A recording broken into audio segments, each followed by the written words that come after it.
Brace yourselves, Detroit. As the sun begins to set, two of Woodward Sports' brightest young stars will be taking the mic for a brand new show. Woodward Nights with Spooner and Broder. The dog days in Detroit are over, and the boys are unleashed. Join in on the banter and hop on the bandwagon of the #1 night show on the internet. Tune in to the Woodward Sports YouTube channel every weeknight from 8 to 10 p.m. Woodward Nights with Spooner and Broder.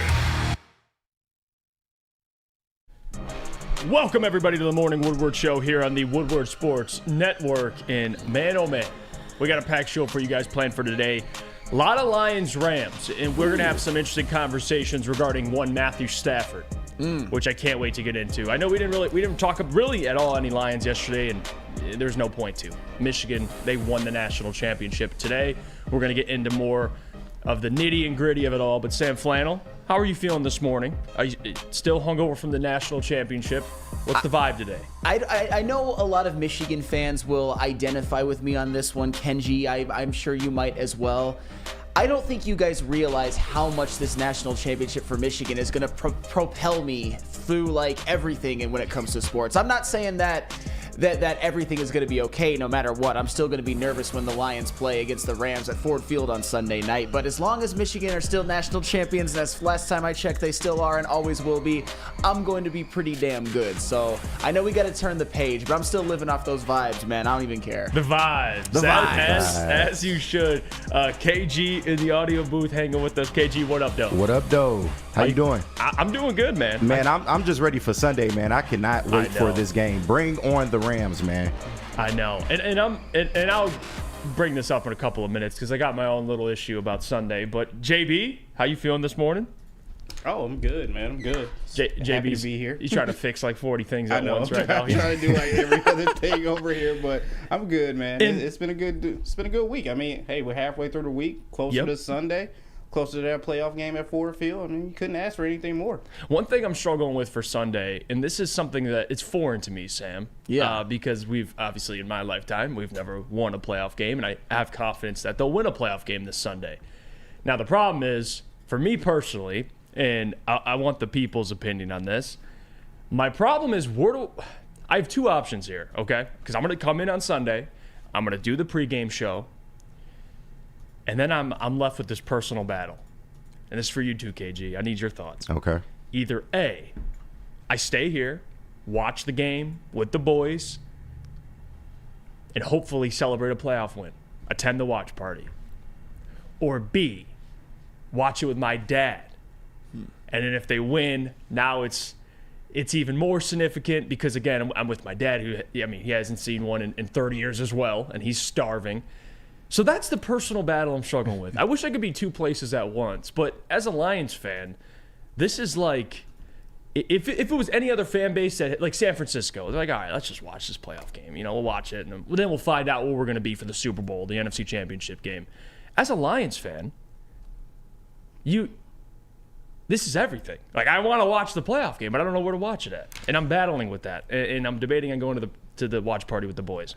I don't mean to give the most cop-out answer of all time, but I think in this case you can't really go wrong because if you're with the boys, we all got to experience that. We've got to experience that a lot at the watch parties for Lions games this season, for regular season games, and a lot of them have been really fun. I remember the Chiefs one and the Packers one very fondly because we were basically at work all day and we all stayed. We were at the office, like me and you, because we were here very early for like 17 hours and just did the next day's show on almost no sleep, and it was some of my best memories here. And then, of course, us Michigan people for the Rose Bowl and for the college football playoff. KG, you were at both. We really enjoyed watching Michigan win with the boys. It made the celebration 10 times sweeter, but at the same time, it's your dad. He's especially if your dad's a big Lions fan, if he's somebody who's experienced a lot of heartache as well, it would be great to experience that with him. So I think those are the only acceptable answers. So I can't break that tie. I can't tell you to not watch with your dad. Right, Who am I, right? Yeah. No, I get you. I get you. And most of the chat agrees too. They said, life isn't obviously this life isn't forever. So you want to enjoy these moments with the ones you love. And I appreciate you guys. It's a very level-headed answer. KG, we're not monsters, man. We want you to be with your pops. Come on now. but it's more. Ride with the boys. Here's the JD's like the devil on the shoulder. Here's where I'm at, and this is what's. It's just funny we're having this conversation in terms of a playoff game, one playoff game. But I think, man, we've been at Woodward Sports. We've covered the lowest point of this tenure with Dan Campbell and Brad Holmes, and it just would feel so rewarding to watch a playoff win from where we started. We got time for that, though. We got time for that because they're going to beat the Rams on Sunday. And then we'll worry about that later. But right now, I know you said your dad is kind of like a SOL type fan. He is. Yeah. Before, my dad used to kind of be like that. You know, in the offseason, he was real positive. But as the season went along, he became an SOL fan. So I can understand the significance of that. I think you should be with your pops, man. That's not a bad idea. All right. Come rejoin us for the divisional round. Knock on wood. Maybe I'll knock out 2 birds with 1 stone and bring him to the watch party. Maybe I'll do there that. you go. Dude, He now might you cooking with grease. He might get canceled though. I don't know what's gonna. I don't know what he's gonna say. He might, especially if they're losing. I don't know what's gonna come out of his mouth. But regardless, thank you guys. I want you guys' opinion on that. So yeah, it's a big weekend. I mean, Rams, Matthew Stafford's return to Ford Field. You got people coming out on social media saying it is banned to wear a Stafford jersey, which I think should just be known. Like, you shouldn't be wearing a Stafford jersey. I thought that was just common sense. You got Kelly Stafford commenting on the post as well. Don't worry. We'll get to that. We will get to that. We'll get to also what Glover Quinn said. GQ. He was on Heavies yesterday, talked about the matchup, talked about some problems that maybe the Rams could pose for the Lions. And I got those clips for you. Great on the Heavies for getting Glover Quinn. They've got Herman Moore. I mean, these guys they're on a different level lately. They cooking. I know they are cooking. So we'll bring up some of those clips from their show as well. 8:30, Stafford had some comments on the Lions. We'll get to that. We'll get into more of the matchup itself, the confidence level. 9 o'clock, we'll give you a Sam Laporta update. You guys probably already have read some of the Sam Laporta stuff. We'll also give you an update on the potential signing of a Zach Ertz and how likely that is for the Lions. And just, hey, what's your concern level if you don't have a Laporta this weekend? We'll have that conversation at 9 o'clock. Of course, 9:16, I want to get into Ben Johnson, AG, being requested to be interviewed all around the league. A couple of teams have already reached out, and we have to start getting comfortable with this idea of potentially both of those guys leaving, if not just one of them. It's going to happen. We're going to have that conversation as well. But first, before we go to break, I want to mention this because I didn't have a chance to mention it yesterday, and it is surprising. It is shocking to me in the NFL. Mike Vrabel was fired from the Tennessee Titans. Yeah. And and now you got, and I see this too, and this is why it's, to me, the NFL is a tough business. And this is why I wouldn't fault the Jim Harbaugh for just staying at Michigan, because look at Nick Sirianni in Philly. His job is already in question. If they lose. Are you kidding me? If they lose. I'm not saying it's right. I mean, you make a great point. That's because then you got to think, if I'm Jim Harbaugh, what? I have a guaranteed spot at Michigan the rest of as long as I want to coach. And even with the 49ers, and it always ties back to Jim, because the NFL, these coaches, like Mike Vrabel, won Coach of the Year, won playoff games, has a winning record. Boom, he's fired. He's done. Nick Sirianni, the reports are if he loses or they fall, they lose their first playoff game, God forbid, or they just fall short, he could be fired. What are we doing here, Sam? Well, this is just the NFL, I guess. Tough business. It is a tough business. And the Tennessee Titans, they've had a losing record the past couple of years. Maybe if you're the Tennessee Titans and you're looking for a plan to maybe bring in an offensive-minded head coach, more of a quarterback guru type that can work with Will Levis, who, for the record, showed some promise this year, even though he was inconsistent. But as a rookie, that's to be expected. Maybe that's their plan moving forward. Maybe it just wasn't working out at this point. But yeah, Mike Vrabel, he's had a lot of success in Tennessee, and just a couple of bad years is all it takes. But when you look at the future of the Titans, to me, it looks kind of bleak, honestly. Yeah, it does. I mean, doesn't it, though? I mean, it's bare cupboards. I mean, and also think about this. The Houston Texans are division champions. The Indianapolis Colts, even though they didn't have their rookie quarterback for most of the year, were a winning team. And then the Jacksonville Jaguars, obviously they were the most disappointing team in the NFL, but they're further ahead than the Titans. Maybe at this point it's almost, I know this is going to sound kind of silly, but are they setting Mike Vrabel free? Was he just destined to be in football purgatory with the Titans? Just because even if he is a good coach, there's not a whole lot you can do with this team in this division, which all of a sudden is looking pretty tough, or at least deep. Yeah, and I agree with that point. It might just be, hey, this isn't working out. Mike Vrabel, I think if New England gets rid of Bill Belichick, that's a perfect landing spot for him. Of course, because his ties to New England. But he's a hell of a coach. And then the whole Nick Sirianni thing, he went to Philly 9-8. The next season went to the Super Bowl. I think lost, 1 game, 2 games. And now this year he's 12-5, 11-6, excuse me. Like, yes, the Eagles have problems, but to me that's more about personnel. And maybe the loss of a Shane Steichen and, of course, a Jonathan Gannon, who's a goofball, but he's hilarious as well. A great defensive mind. That also, and that's why we're going to talk about Ben Johnson and Aaron Glenn. Not saying that same thing's going to happen to Dan Campbell, but it does hurt when you lose guys. I mean, look at Kansas City. Not saying Bieniemy was everything, but they definitely miss Bieniemy. And I think that goes for a lot of teams all around the league. When you lose assistant coaches, I think it impacts teams more than people think. And I think Shane Steichen in Philly was a huge loss, and they're starting to realize that now. But Nick Sirianni, we'll see if he takes the fall, I guess. Well, and I'm sure we'll get into it more later, or maybe not with Nick Sirianni, so I'll just say this. I think the Nick Sirianni factor on why he might lose his job if they lose in the first round of the playoffs, and I'm not saying he should, by the way, is it the factor of the epic collapse? Because it wasn't just that they have taken a step back. It's the fact that the Eagles started the season 10-1, and they've given away some games that were just egregious at this point, particularly the one at the New York Giants when they were absolutely humiliated when they had everything to play for. And now they're in the wild card. I mean, they were 10-1. They were the prohibitive favorites. And then they lose 5 of the last 6. Yeah, 5 out of the last 6. If you want to be a coach and you want to get fired, one of the things that you can do is to orchestrate an epic collapse or consistently. Like, if you're a winning coach and get fired, you either have to, I think, be a part of a collapse or just never get anything done in the playoffs. He got stuff done in the playoffs last year. Obviously, they went to the Super Bowl, but right. I think losing at Tampa Bay, even though it is a road game, that would be a bad playoff loss. I'm not saying it's right. I'm just saying that Philadelphia Eagles fans will come for him. No, that's facts. You're right.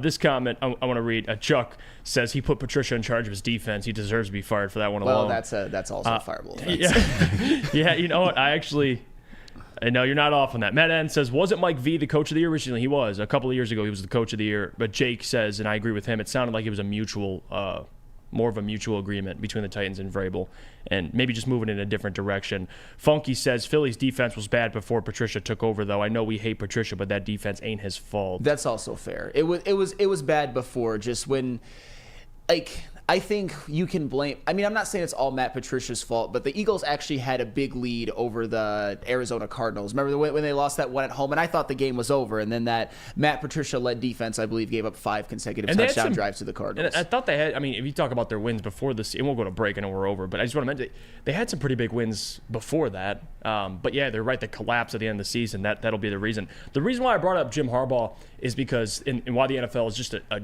just a tough business, is even with Jim winning with the 49ers, he was out of there at the end. He was out. So, like, what have you done for me lately? That's and that was 3 NFC Championship appearances and a Super Bowl appearance. Yeah. So think about it, man. Like, if I'm Jim, even though I do think he'll go to the NFL, I don't blame him if he doesn't. Like, it's a different animal. Stay at Michigan. Well, run it back, right, Sam Flannel? Make a dynasty. Make a dynasty. All right, let's go to break. We come back. We'll talk about the Matthew Stafford stuff because I know people are foaming at the mouth to talk about it. And I got some thoughts on it. It's ridiculous. We got some graphics. Kelly Stafford responded. We'll get into all that in a little bit. But first, I got to tell you about our friends over at Hamlin Pub because, guys, especially for this Sunday, if you don't have tickets to the game, you need a place to go watch the game, enjoy some delicious food and drinks, you head over to Hamlin Pub. They got over 7 locations, and you experience where everyone is a regular. They got half-off pizza on Thursdays.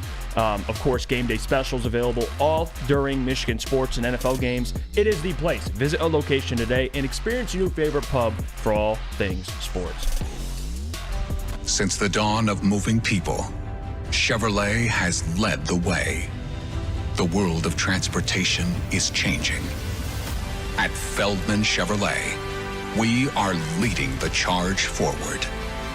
With every electric vehicle, every mile traveled, one Feldman at a time. The company that puts more Chevys on Michigan roads is now the #1 name for Chevy electric vehicles. Have you ever wondered where all the finest restaurants get their steaks? It's Fairway Packing Company, providing Michigan restaurants, hotels, and casinos with prime beef for over 60 years. But now you can buy these cuts of meat for yourself at the Steak Shop by Fairway Packing Company. Prime porterhouse, A5 Japanese New York strip steak, dry aged Wagyu beef tomahawk.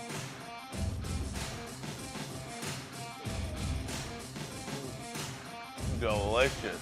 Get to the Steak Shop today. Enjoy fine wine, have a private party, and get the finest cuts of meat anywhere. The Steak Shop on Mack Avenue in Grosse Pointe Woods, or order online, fairwaypacking.com.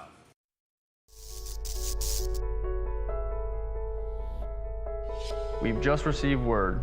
The world's cannabis supply has vanished. The public is outraged and has taken to the streets in response to this tragedy.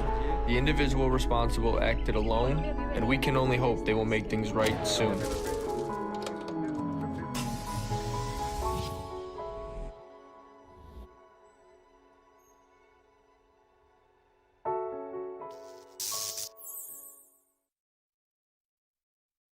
Lions fans, it's the moment we've been waiting for. Fans. Thank you, Sheila. After 30 years, the playoffs are here in Detroit. Join us for the Ultimate Lions VIP tailgate this Sunday, hosted by Bullseye Event Group and sponsored by Long Drink, as the Lions take on Matthew Stafford and the Rams. Food, music, excitement, and a chance to witness history. Let's roar together down at Eastern Market. Go to bullseyeeventgroup.com to get your tickets.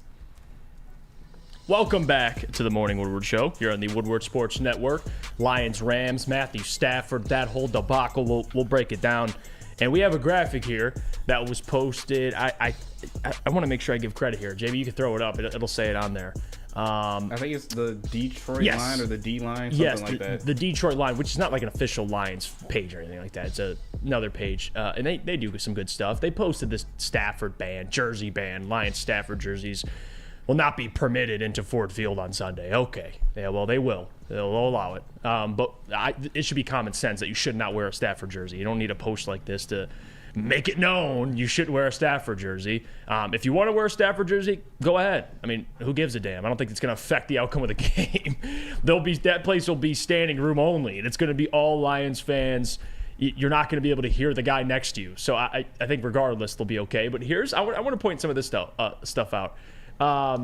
This comment, and I want to make sure I read it here, just because I can't see the TV. Okay, Big LA MDPG. I mean, he is the best quarterback the Lions have ever had, like it or not. And then the Detroit Lions says Jared Goff is proving to be a better QB and a better winner. Well, he's not a better QB, but that's fine. We'll go with it. He's having a better year so far, so that's fine. He's more of a winner, okay. But people forget that Stafford never had anything built around him. But regardless, I'm not going to go there. I want to read this comment. Kelly Stafford commented, "Well, this is sad because it is completely opposite of how we feel about this city. But Matthew has always been the bigger person and will continue to be that. Praying for an incredible game with 0 injuries." Man. Okay, let me just Kelly. Okay, Stirring the JB, pot. put the camera on me. Let me talk to Kelly for a second. Kelly, Let me talk to you. Kelly, this is football. It is a war zone out there. Okay, this is do or die for this franchise. You've been a part of this city for a long time. You lived here throughout Matthew's career. You have to understand how important this game is to Lions fans, right? Like how starving this fan base is. How starving this fan base is. And by the way, those Lions fans that Matthew has to be the bigger person for, guess who was rooting for Matthew when he was with the Rams to win a Super Bowl? A lot of Lions fans. So it's not like they hate the guy. This Sunday, though, was personal. And if Kelly can't realize that, I don't know what to tell you. It's a playoff game at Ford Field. And this franchise is starving for a playoff win. Too fucking bad. They want to whoop your husband's ass. And I love Stafford, but they're going to whoop his ass. And that should be the game plan going into Sunday. No friends. Only enemies at this point. Like, it is dog eat dog. You're on the other side, mano y mano. Stafford, no one's going to know that name on Sunday. All we know is 9 for the Rams. Take him out, Bruce Irvin. Sorry, he's not a part of the franchise anymore. Aiden Hutchinson, take him out. But in reality, no, we're not rooting for injuries. But the fact that she took this personal, come on. What are we doing here? Kelly, come on, Kelly. Amateur hour. You can't be that clueless to understand that Lions fans are not going to kiss Stafford's ass this week. All right, no one's going. There's not going to be a tribute video on the big screen. There's not going to be a cheering when he comes out. There might be a couple, woo, go Stafford, but then that's going to be it. Then it's going to be boos, and that's how it should be. It's a playoff game. Like, what do you think this is? All right. Yes. Kumbaya? It is certainly not kumbaya. And here's the thing that Kelly Stafford doesn't understand. And here's the thing that is the reality. A lot of us Lions fans, we appreciate what Matthew Stafford did. We appreciate that he was able to go win a Super Bowl. I'm not saying I was rooting for him or like hoping to God he gets a Super Bowl. I know that had some implications on the draft, but that's all well and good because Brad Holmes was drafted really, really well anyway. That's all water under the bridge. It's the fact that this week, Matthew Stafford and the entire Rams organization, they're the enemy.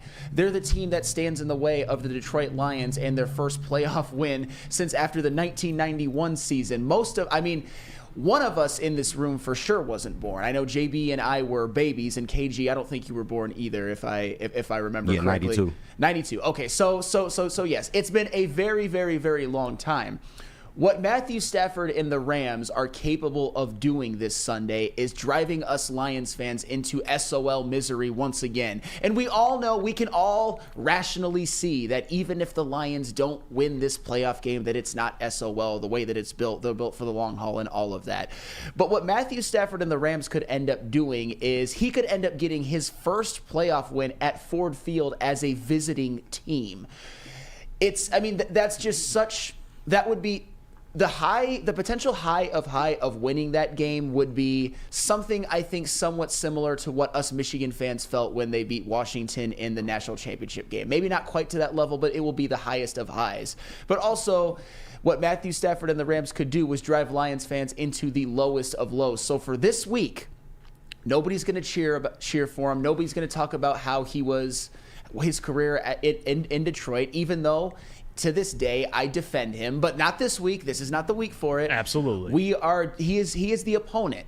If any other quarterback walked in, if any other team walked in, Lions fans would be like, boo, now introducing so-and-so, if it were the Packers or whatnot, or Jordan Love. So it's not going to be anything different with Matthew Stafford and the Lions, especially since the ramifications of what could happen, at least in terms of storylines, if the Lions end up losing that game. Matthew Stafford is the enemy this week, but any other week, especially if the Lions actually go out and win this game, I don't think people are going to be dancing on Stafford's grave or anything like that. I think they might for a day or two, but then afterwards be like, respect. That's what it's going to be. Once the clock hits zero and the game's over and we win, then it's okay. Yeah. Then we can say, if we lose, it's different. Then I'm going to be pissed off, and I don't want to know Matthew stuff if we lose. But if we win, of course, we can kumbaya, love you, Matthew, all that stuff. But we need to whoop that ass first. That's how this goes. There's no love and vibes before the game. Like, this is a war zone on Sunday. Bullets are going to be flying. Like, we're on the field. This is war. This is a playoff environment. Matthew Stafford is in front of the Lions fan base in this Lions franchise. He is standing in front of them from accomplishing a goal that we have not seen in my lifetime and plenty of other people's lifetime in about 30 years for most people. So, no one's going to apologize. Matthew can be the bigger person. I don't think Matthew's over there. I'm sure he's thinking the same thing. I want to go kick the Lions' ass. Like, this is personal for me as well. And I wouldn't blame Matthew for thinking like that. But the Lions are going to think like that as well. So for Kelly to pull the, this is the opposite, complete opposite of how we feel about this city. No one's saying relax. Like, no one's coming after you or your family or Stafford. We just want you to hold this L on a silver platter. That's all we want to do. If Matthew escapes with no injuries, great. But you're still going to hold this L. And that doesn't change. Now, the post about not wearing Stafford jerseys, guys, they should just know that. Like, Lions fans should just know not to come into the arena or the stadium, with a Stafford jersey. That should just be common sense. That should just be common sense. Right. There shouldn't have to be a post to ban them, which is not even a real thing. I mean, Detroit Lion has no ability to do that. But that doesn't even, no. You should just not wear a Stafford jersey. Now, if you do have a Stafford jersey, do me a favor. Take it over to a shop near you and get Williams. on the back. Okay, can you do that? Just get Jamison Williams. Just get it stitched. Get Jamison Williams' jersey, essentially. Just get it replaced to Stafford, and then move on. Keep it moving. Duct tape works too. Yeah, duct tape works too. Slap a piece of duct tape, write Williams on it. That's all you got to do. Facts. So I just want to make that clear that the post was, I just thought it was stupid. And no offense to Detroit Lion, but it's cringe stuff. Because a lot of the people that are like, you can't wear Stafford jerseys, trying to gatekeep. It's like, dude, if a 10-year-old kid walks in with a Stafford jersey, who gives a shit? What do you think Stafford's going to do? He's going to be on the sideline going, oh, yeah. That kid's wearing a Stafford jersey. Hold on. Let me actually just try really quickly. Let me just lock in. And throw 4 TD passes. No, nothing's going to change. Lions are going to whoop that ass regardless. You can wear any Stafford. I don't care. Lions are the better football team. Rams are a good football team. Lions are better. It's as simple as that. So do me a favor. Get Jamison Williams on those Stafford jerseys. Make this all go away. And everybody knows that nobody should be wearing a Matthew Stafford jersey to the game. If you're a Lions fan and actually want the Lions to win, I kind of had a similar conclusion to what you did about I forgot who posted that the whole jersey ban thing. I think this guy or whatever forum it is just wants to be the next like John Crackman Crackiola or something like that. The fan that will get extra, like when he's up at the pearly gates, will get Lions fans cred. You know what I mean? He is the ultimate Lions fan. He is the one that is going to get all of the Stafford jerseys out of here. Of course, that's ridiculous. We all know that. Nobody is actually going to wear a Matthew Stafford jersey. Lions fans aren't dumb or anything like that. No, I haven't met a single person or talked to a single person or heard a single person in this entire chat that has talked about what Matthew Stafford really means to the Lions. Well, some have. What he meant to the Lions, but not that, oh, by the way, we're going to be okay if he comes in and wins. Nobody has ever said that. That's a straw man. Those people do not exist. And as far as Kelly Stafford goes, you know what that's all proof of? Kelly Stafford just doesn't know ball. She doesn't know the culture of football or anything like that. Yeah. She's not a ball knower. She is basically, she's coming at it, and this isn't meant to be negative to like Matthew Stafford, I promise. I think she's coming at it from a standpoint of like, how dare they be mean to my John Matthew? And no you know one's what I mean? Like when in reality, the being mean has all to do with on the field. That's all it is. We just want to whoop that ass. She don't on know the ball. field, of course. Yeah. Pause on that, but that's what we want to do. It's as simple as that. Can I just be the voice of reason for a second? Yes, just a little bit, and I would like to take this time, Jeff, Flannel, Kenji, to formally invite Kelly Stafford on the Morning Woodward Show. Hey. Just to come and talk to us, hash it out a little bit, get the vibe of what's going on with the Stafford clan, how they are feeling, and also to get the vibe of us over here in Detroit and how we are feeling about this first playoff that we are going to hosting at Ford Field, how excited all the fans are, and just how we feel. Just come on, hash it out, let us all know, because I truly do believe that outside of Ford Field, outside of that stadium, that there are fans of Matthew Stafford that are proud of his accomplishments that he's had both in LA and in here. But when it comes to being in that building and on that field, it is all business. We're not going to go in there and boo Stafford or anything like that because we're all respectable out there in the crowd. Class. But yet at the same time, we are going out there to take care of business. You are in our way of something that we want, so we are going out there to destroy you. And that is it. And the bigger, this is why it's confusing and it's ironic that Kelly would say like, oh, it's the complete opposite. Like if Kelly it's funny, she shared a story of me and Adam celebrating when Stafford won a Super Bowl. So like it's ironic that she's saying this, oh, this is how they feel. Go back in time. We had no right to celebrate. I'm not even a Rams fan. Like I don't give a damn about the Rams winning the Super Bowl. I love Matthew that much. So yeah, it's ironic to me. Maybe we'll get, no, I'm okay. No, she can stay. I don't want her on the morning show. But I'll tell you what. I just don't even want to. After JB like so nicely invited. Right. Like Hollywood said no. No, it's not. And I don't want to come at you. Decline. Just because I don't even want to get into that kind. I can't imagine how it would even go, to be honest with you. But Kelly, if you ever watch this clip, we obviously we appreciate your husband. We love him, but we're gonna whoop that ass on Sunday. Talk to him. That's what it comes down to. It's just business, and we're standing on it. That's all it is. All right, let's go to break. When we come back, we'll get into more of the matchup. Stafford had some comments for the Lions. We'll get to his comments, and then we'll ask the question: how tough will this matchup be for the Lions? It's very simple. We'll answer it when we come back. First, though, got to hear about our friends from Premier Pets. Yes. We're dog walking Stafford this week. We are dog walking Stafford, just like I'm going to dog walk, literally, my golden retriever, Jake, later tonight. And, of course, my orange cat, Milo. If he wants to go outside, he has to be in one of those backpack bubbles or anything or whatever, because he is a house cat. Give your pet the best like I give my pet the best. Premier Pet Supply is hands down Michigan's best pet store. Same prices and all the conveniences of the online and big box retailers, with one major difference. Family and locally owned and operated for 30 plus years. Over 60 brands of food with nutrition experts to help you. Same day, local, curbside, and home delivery. Premier Pet Supply. Give your pet the best. Visit their website at premierpetsupply.com.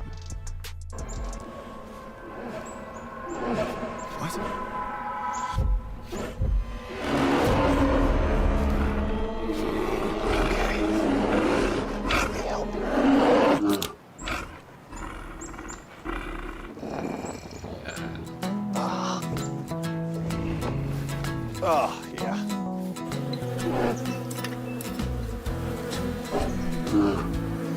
Nothing. G-G-G-G-A.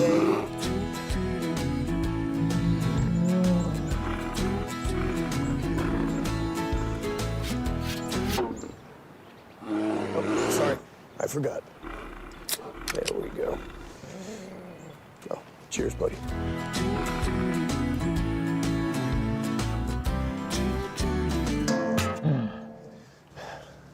I think we need to get you a pick.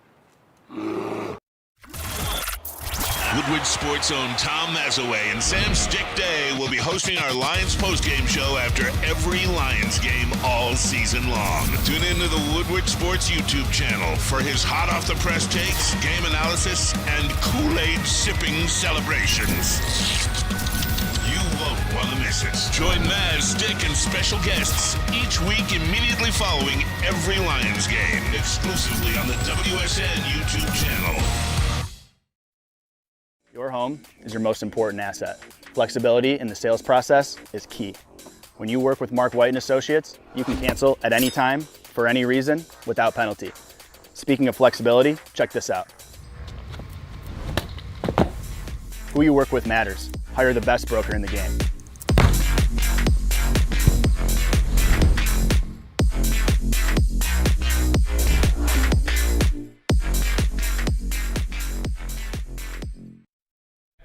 RIP to the same old Lions, especially this Sunday. RIP to the same old Lions. That's big thanks to Sheila, Brad, and Dan for putting it all to rest. But guess what else is dead right next to it? It's the old rock, paper, scissors. Jack Labrador, new game, revolutionized that game with 2 new symbols and a franchise-changing 3-point play. You can play with a CPU. It's a lot of fun. I played a couple rounds yesterday, actually. JackLabrador.gg. Find out. Go play it online. Once you go Jack, you'll never go back. You can scan the QR code above and get your deck today.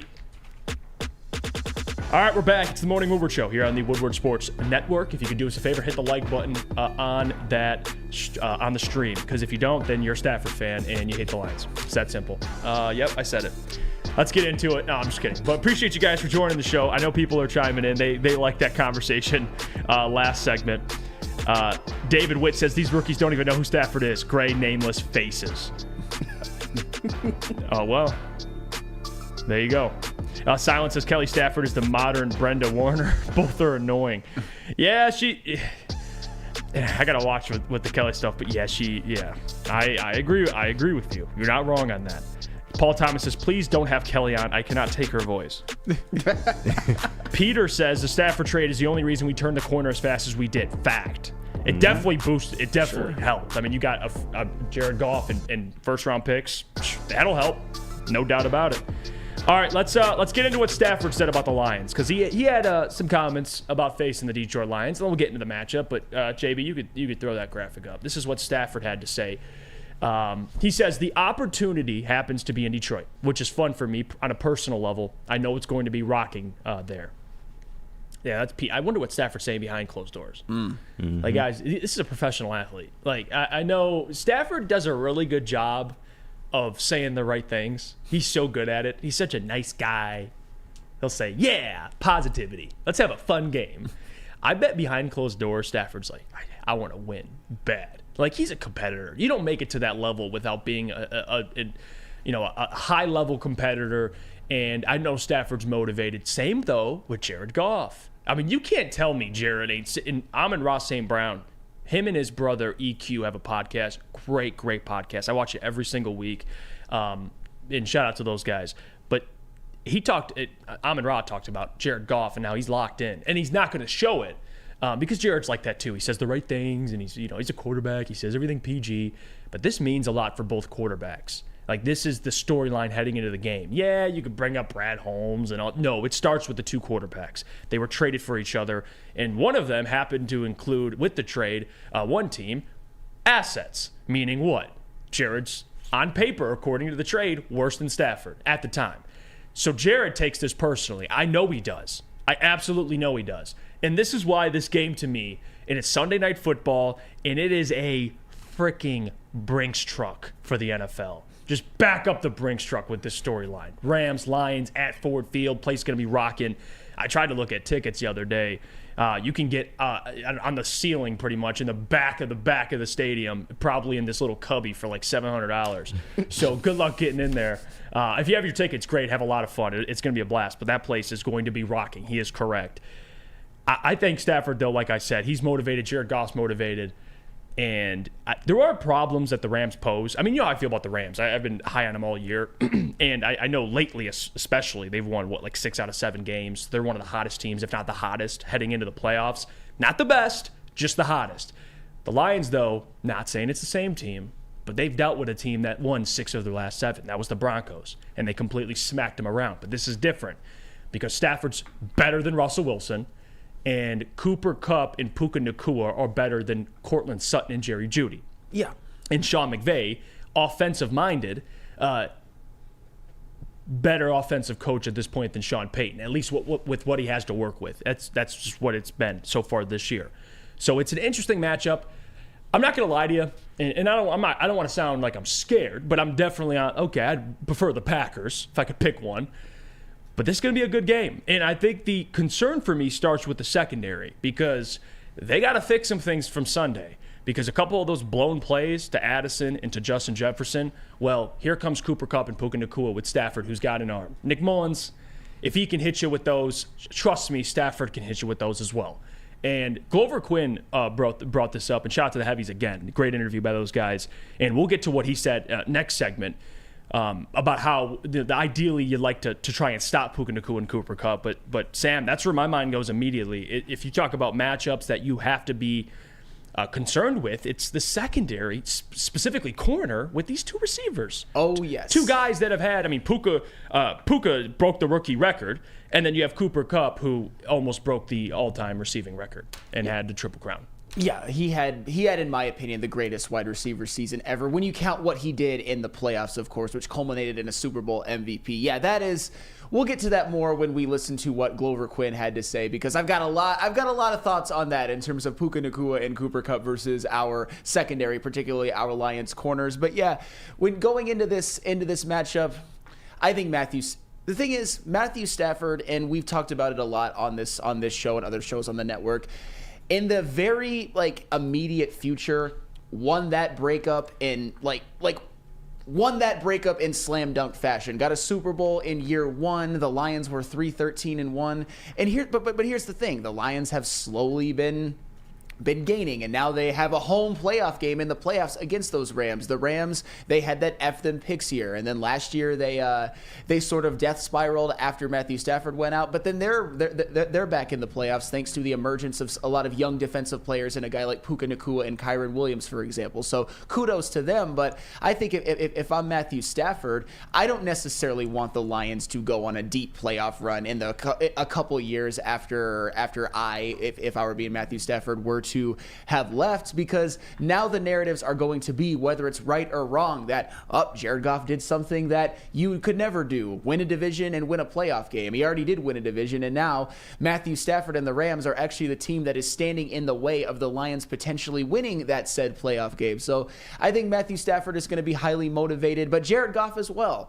Jared Goff is the one who was dumped. He was the one who, even in the 2021 season when Matthew Stafford won the Super Bowl, Jared Goff Goff did not have such a great year, particularly when Anthony Lynn was the offensive coordinator, and now his profile has risen. Now he's played some of the best football of his life in the last couple of years with the Detroit Lions. So yeah, it is going to be an interesting game. I think that both quarterbacks and both teams are going to be highly, highly motivated. I obviously think the Lions have the more complete team. They're at home. I think they're going to win. I can see why they're favored. But in terms of personal vendettas for each opposing quarterback, you can't get any more. You couldn't write a script. If they wrote this script, they would throw it out and say that's not possible, but it is possible. Well, the NFL script is possible, but yeah, that's all of them. We know. You know what I mean, though. It's such a storyline that has so many layers and so many levels. But when it comes to quarterbacks, whether right or wrong, each quarterback could do significant damage, especially Matthew Stafford and Jared Goff, to the other quarterback's legacy that maybe in the case of Jared Goff, he could never really come back from. No, that's a little extreme, but you know what I mean. No, yeah, absolutely. And of course, for Jared, this is big because it's the team that threw him out. Yes. Threw him away and added picks with him. So that it has to be a middle finger to Jared as well.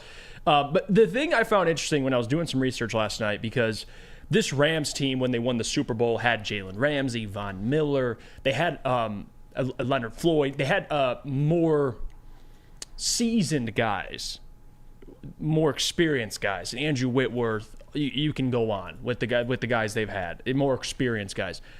Now look at the Rams, and it's funny because, and this is why I think Sean McVay is a hell of a coach, because you look at the average age of the Rams and the Lions, same with Dan Campbell, I believe he's a hell of a coach. The Lions roster, average age of this roster, 25.7. That's the average age. You know what the average age of the Rams is? 25.49. They're about the same average age. So it's not like this Rams roster has a ton of experience from the Super Bowl. So you can compare rosters and say, well, this Lions team has guys that haven't seen the postseason yet. Same with the Rams. But they do have guys at key positions who have. Quarterback. Lions have a quarterback that's won playoff games. Receiver. Although, Amon-Ra St. Brown has not seen a playoff game, he'll be fine. He'll be all right. He's a baller. He'll be all right.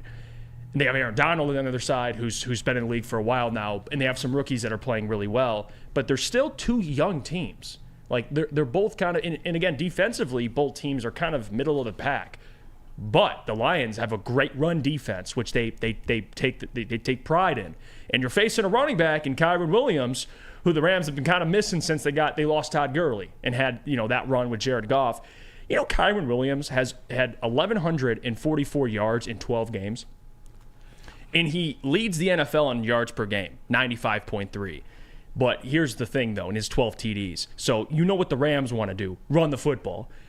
But the Lions have done a good job of stopping the run. So I think it's a good matchup for the Lions. I think they'll be all right. Kyren Williams is going to get his, but I don't think he'll have a big game. I just don't see it with how the Lions' run defense has been.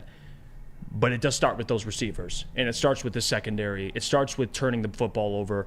Although Matthew Stafford, you can give him praise for his talent and the weapons he has, one thing you just have to keep it 100 with is who they've played. I mean, they almost lost to the Giants. They almost lost to the Saints.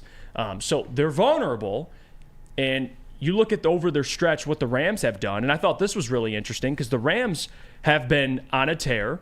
They're 6-1 over the last 7, but 5 of those wins are against non-playoff teams. So if we're being real here, and I sound kind of contradicting because I just made the case earlier last week why they're a top 7 team, but in reality they haven't beaten anybody good. Like they went to OT with the Baltimore Ravens, which was like obviously the best win, and of course they beat Sam Darnold with Carson Wentz. You can count that as you wish, but they haven't really beat playoff teams. They're facing a 12-5 Lions team that is fired up, coming off some emotional, especially that Dallas Cowboys game, which they essentially won but didn't. It is what it is. They're pissed off, and I think this matchup, the Lions are going to be ready for this matchup. I think I get it. People are a little nervous, and I am too, but I think the Lions are the better team, and you'll see that play out on Sunday. I don't mean to be this person, but I have to keep it fair. You talk about the Rams beating up on some inferior teams. Are the Vikings a playoff team? Are the Panthers a playoff team? Are the Falcons a playoff team? Are the Broncos a playoff team? I'm not saying this to denigrate the Lions at all. I'm just saying that the Lions have built a lot of their success off of beating some inferior teams. I mean, the Bears aren't a playoff team either, although they're better. That's one of the things you have to do as a team. You're going to lose some games to good teams, like the Lions did to the Ravens, for example, and the Cowboys. Notice I did a quotation, but you get what I'm saying. So I don't really look that much into that, but at the same time, the Rams haven't beaten anybody this year better than the Detroit Lions, especially going on the road to Detroit and that atmosphere at night in a playoff game. I get what you're saying to that regard. Is I don't know if anything this season, especially with how many young players they have, particularly on defense, if anything can prepare them quite for that. So they will be facing a battle unlike anything this version of the Rams has ever faced. And you're not actually. That's a fair point, to be honest with you, Sam. I'm not even going to argue with that one because the Lions have a lot to prove as well. I just think they're, as a whole, a better football team. And hopefully, most likely, you're going to see that play out, given the Lions defense can do what they've been doing, which is stop the run and create turnovers. And I think that's the key to success for this defense, and I think that plays out that way. Let's go to break. When we come back, speaking of this defense, we'll talk about what Glover Quinn said on the Heavy. Shout out to those guys. 5 to 7 weekdays. They do great stuff, and they've been just getting everybody on the show. They got Herman Moore. They got GQ, Glover Quinn.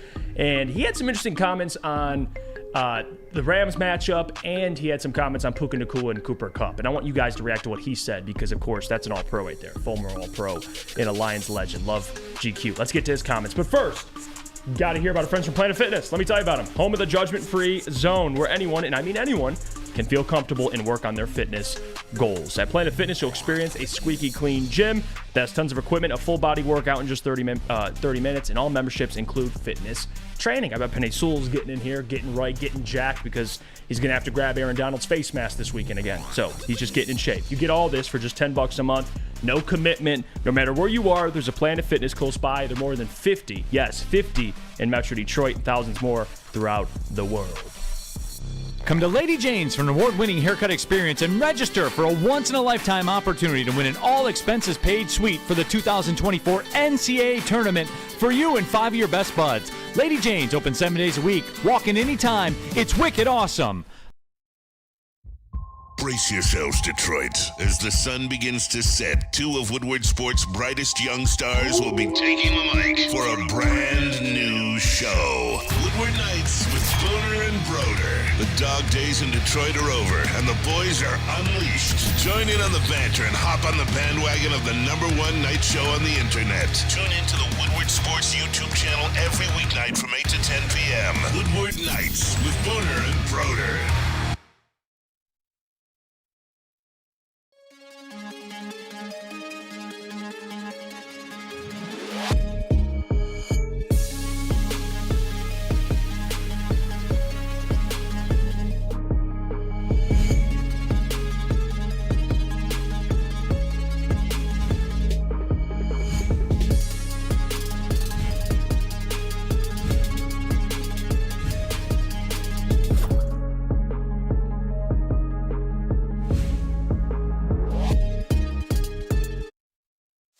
Join Woodward Sports' own Jeff Iafrate, along with special WSN guests for the most anticipated Lions season in decades. Filled with different surprises and expert analysis. You're not going to want to miss out. Go to our Woodward Sports YouTube channel on Sundays and tune in live from 9:30 to 11:30 a.m.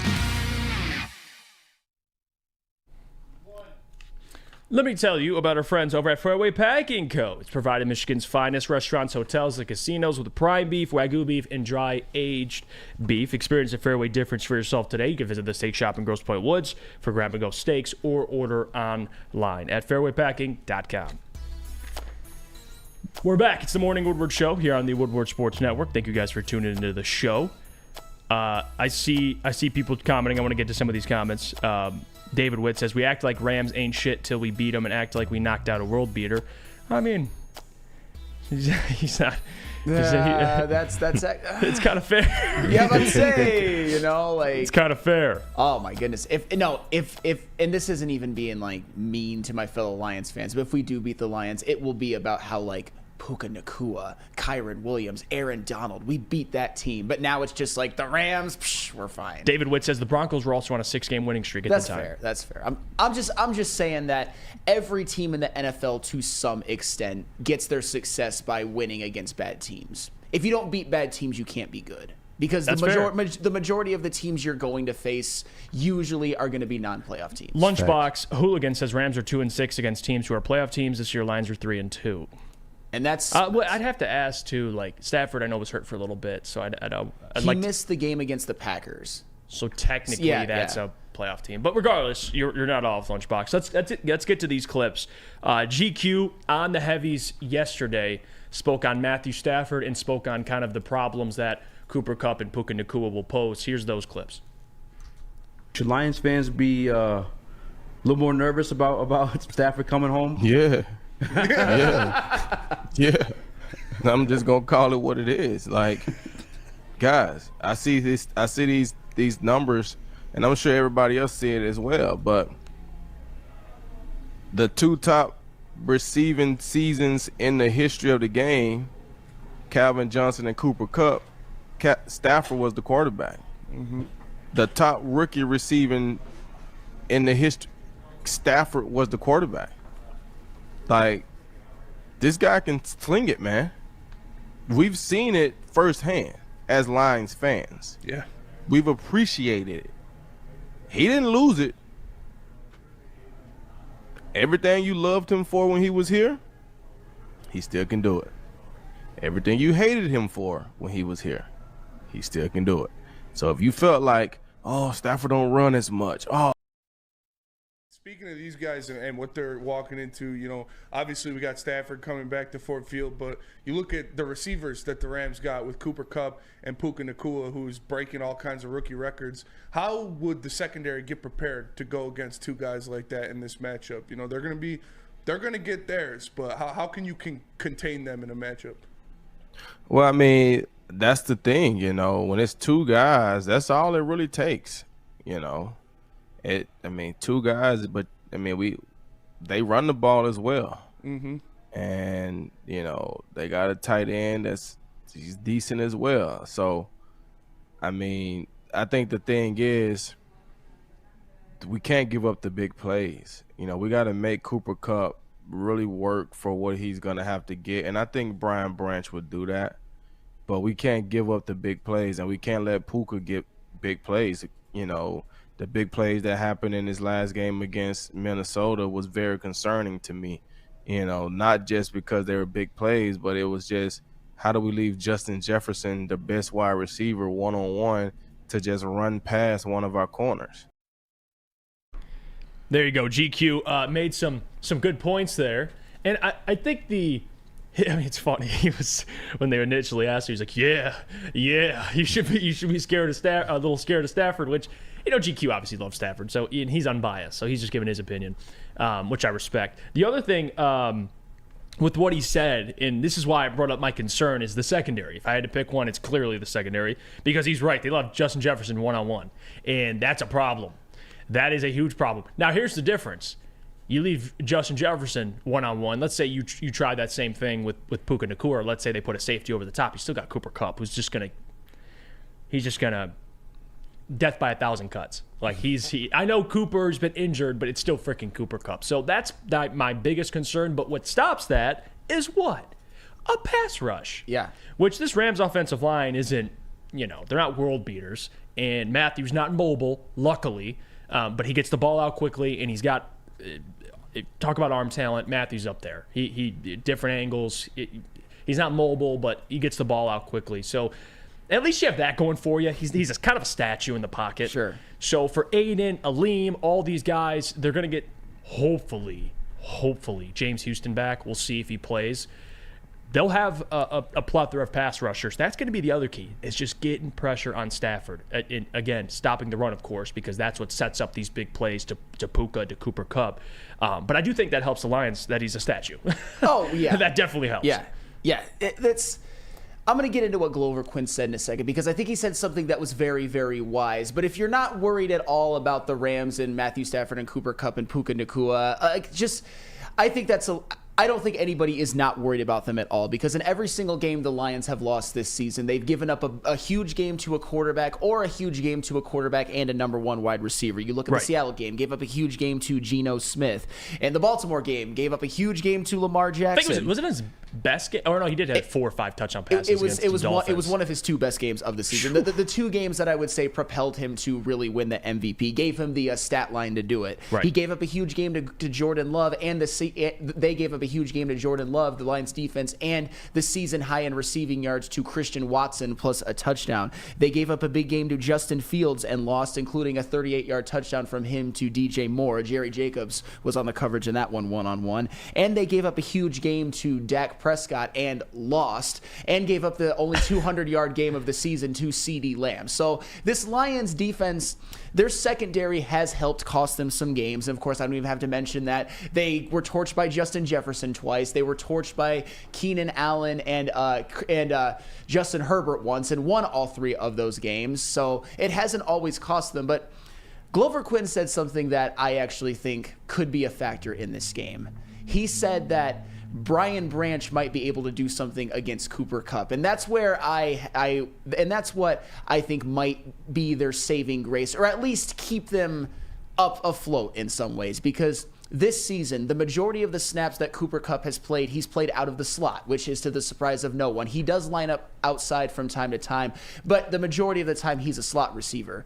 To me, from what I've seen from the numbers that I've been able to acquire, the best cover person for the Detroit Lions this season has been Brian Branch out of the slot. He hasn't always been burnt toast. And I get it. Cooper Kupp is a slot demon. He is one of the best in the game at that. But I think Brian Branch will be able to limit him to some degree, not stop him, limit him. What worries me, though, is Puka Nacua, because Puka Nacua, he also plays in the slot, but the vast majority of his snaps have been taken as an outside receiver. The vast majority of the damage he's done, the damage of being the all-time rookie receiving yards leader, has been from the outside. And the Lions' outside corners this season, over the totality of the season, not in any specific game, just over the totality. I know the Lions are winning. I know the defense is better, so it hasn't been highlighted as much. But the Lions' outside corners this season have been dog poo. Every single one of them. Every single one of them. I'm not trying to be a dick. And another thing that a lot of people aren't going to want to hear, and I know it's not all his fault. I know the pass rush hasn't always done them any favors. Cam Sutton stinks. Cam Sutton stinks. He is not a number one corner. He never will be a number one corner, and I hope that they can get someone opposite him next year. And I know Cam Sutton had some decent games early on. Stinks is a little aggressive. Yeah, hold on. Come on. You think I don't have numbers? You think I'm just saying shit just to say shit? Give me the numbers. Cam Sutton, when targeted this season, has given up a 113.9 passer rating. He has given up 60 receptions for 889 yards and 5 touchdowns when targeted, including 4 times in which he's given up over 80 yards when targeted. You know what those games were? Chargers, both Vikings games, and Cowboys. What do those teams have in common? Keenan Allen, Justin Jefferson, and CeeDee Lamb. And Puka Nacua this season, he's been on those guys' levels to some degree. I know he's not as good as CeeDee Lamb and Justin Jefferson or Keenan Allen, but on this season, he has had a better rookie season than any wide receiver in history, at least by the numbers. So that is where I think my worry goes in. And of course, Kindle Vildor, he's been he's not really that good either. His numbers aren't very favorable. Jerry Jacobs hasn't played lately. He kind of lost his spot. He hasn't been very good. And Khalil Dorsey in his limited playing time hasn't been very good either. But even Cam Sutton, the guy the Lions were kind of counting on, the guy who had some good moments at some points during the year, has not had a good season at all. The numbers just play that out, and when you watch the games, he's burnt toast more often than you think. I'm not saying it's all his fault. I'm just saying that's where you have to count on the pass rush to get home. That's where you have to count on Brian Branch doing a decent job against Cooper Kupp in the slot. Because I don't trust Cam Sutton, I don't trust Jerry Jacobs, I don't trust Kindle Vildor, I don't trust Khalil Dorsey as far as I can throw him against big-time wide receivers. And Puka Nacua on the outside, at least this year, is a big-time wide receiver. Yeah, and Broder chiming in here, our Detroit Lions beat reporter. He says, ask Sam who's the best DB tackler on the team. I didn't hear that stat. I'm assuming it's Cam Sutton. Okay, but okay. covering receivers is more important than tackling. When you are a number one style corner, that is fair. Deion Sanders made his entire legacy off of covering. He was famous for not wanting to tackle. And I'm not saying, and I get it. Deion Sanders is an anomaly. He's one of one in history, probably the best cornerback ever, one of the best defensive players ever. I'm just saying that Cam Sutton, he's one of those guys that we think has been good. We think has been decent, but for most of the year, especially going against CeeDee Lamb, Justin Jefferson, and Keenan Allen, which they're going to get their numbers against a lot of people, but if you're going up in the playoffs, that is one of the weaknesses that I see. This isn't just like a crap on Cam Sutton hour. It's just highlighting something that I think has gotten a little bit glossed over because the Lions have had such a good year and their defense has been better. As I said before, the Keenan Allen game didn't cost the Lions. The two Justin Jefferson games didn't cost the Lions. They won all those games. And even if you want to include the Chris Olave game, that didn't cost the Lions. They can give up a huge game to Puka Nacua can have 200 yards for all I care as long as the Lions win. They've shown they can do something similar to that before. Hello, Justin Jefferson. I'm just saying that Matthew Stafford is a better quarterback than Nick Mullins. Matthew Stafford isn't going to make those careless turnovers. I know that he's done that a few times in the past, but Nick Mullins is a backup. Matthew Stafford is a potential Hall of Fame starting quarterback. That's a different animal. Jay says that's what happens when you put a number 2 corner at the number 1 spot. I agree with that. This comment, Roger says Sutton did good in Pittsburgh because they had a much better D line, which obviously helps. Yeah, T.J. Watt and Alex Highsmith getting to the quarterback, which helps a lot. No, but that doesn't. And I agree with Easy. He says Easy put. Sutton isn't great, but he doesn't stink. He just can't guard the greats. Which is, but you nailed it, Sam. It's CeeDee Lamb, Justin Jefferson, guys that are having huge games. Now, I saw a comment here, and this isn't my intention at all. Danny G says, you guys are slowly convincing me that we're going to lose. No, that's not what we're doing. I asked the question to Sam, what concerns him? So he told you.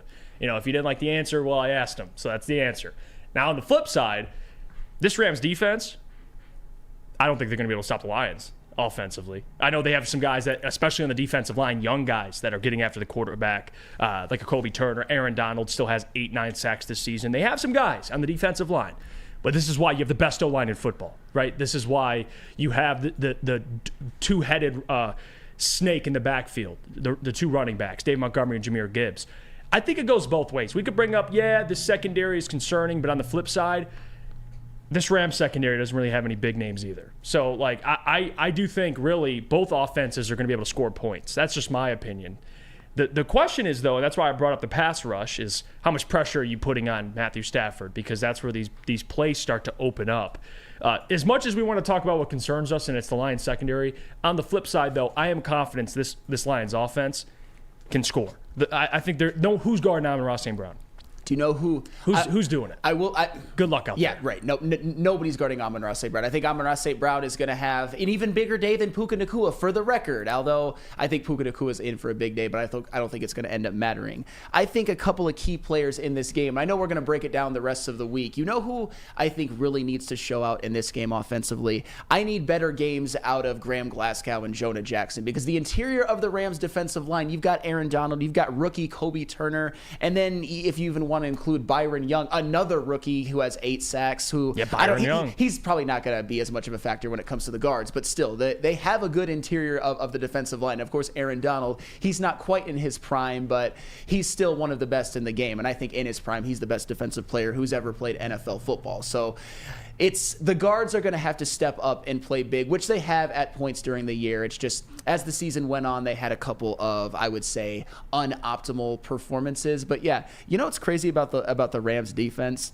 Both Kobe Turner and Byron Young are rookies, and they both have more sacks as rookies than Will Anderson does. And I love Will Anderson, and I predicted a historic rookie season out of him. He didn't quite have that, but he was still very good. The Rams have 2 of them who were not nearly as heralded, who have stepped up huge this year. That's been one of the keys for the Rams. Mm-hmm. Coming into the season, it was just Aaron Donald and the no-name defense. A lot of us haven't even heard of some of these players. Football junkies like us hadn't heard of some of these players because a lot of them were rookie, later-round draft picks, but they've stepped up absolutely huge. And that's one of the reasons why they've been able to make the playoffs. I know their offense has probably been more of a factor because, speaking of unheralded rookies, Puka Nacua, but that defense has been a lot better than I think people thought they would be. At least you had more people stepping up and becoming big players than you thought they would. Let's go to break. We can come back. I want JB's thoughts on just the matchup with Puka, Cooper, and some of the problems that I think the Lions offense will give the Rams defense. And we'll talk about that when we come back from break. First, though, got to hear about our friends from Swiss Insurance. Swiss Insurance, absolutely. Do you have football on the brain? Of course you do. To celebrate Michigan's national championship win and hopefully a Lions playoff win, you know what you should do? You should shop your home and auto insurance with Swiss. Shop it like a pro with Swiss Insurance. They cover Woodward Sports Network, and they should be covering you too. Ask for Mark at Swiss Insurance today at swissins.com or call 248-800-4177. Again, that is 248-800-4177, Swiss Insurance. At Planet Fitness, you can get energy without the judgment. Hi, can you help me with this? You don't know how to use it? This is better. Join now through January 12th for just 24 cents down, $10 a month. Never intimidating, always free fitness training and equipment for every workout. Join today during the Big Fitness Energy Sale for 24 cents down, $10 a month, cancel anytime. Deal ends Friday, January 12th. Over 50 Metro Detroit locations. Woodward Sports' own Tom Mazaway and Sam Stick Day will be hosting our Lions postgame show after every Lions game all season long. Tune into the Woodward Sports YouTube channel for his hot-off-the-press takes, game analysis, and Kool-Aid sipping celebrations. You won't want to miss it. Join Maz, Stick, and special guests each week immediately following every Lions game, exclusively on the WSN YouTube channel.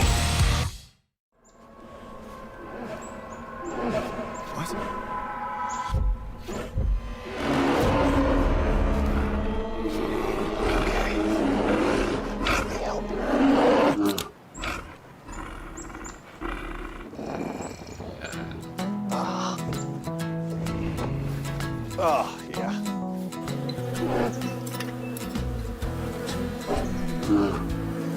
Nothing. G-G-G-G-A.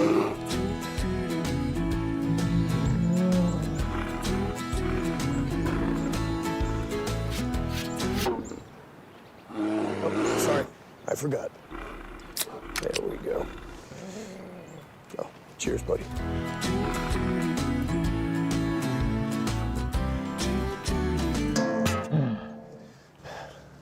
I think we need to get you a pick.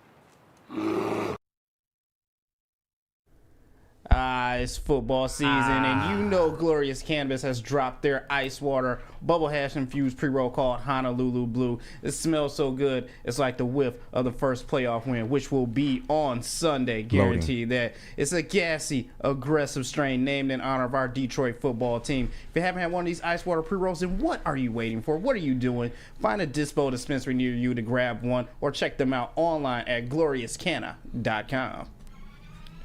We're back talking Lions, Rams, some of the problems that the Rams will pose for the Lions and some problems that the Lions I think will pose for the Rams. I want to get KG and JB's thoughts on just this matchup. Yeah, we talked to Puka, we talked to Cooper against the secondary. I think this Lions offense will find success. Obviously not turning the football over is big time. Jared's got to play a clean game, and if he does, KG, I think the odds favor the Lions. They're favored, as they should be. Also, I feel like if we stick to our strength and we don't get cute with the play calling, run the football, I feel like I don't see why we don't put up 30 points on the Rams, just being absolutely honest.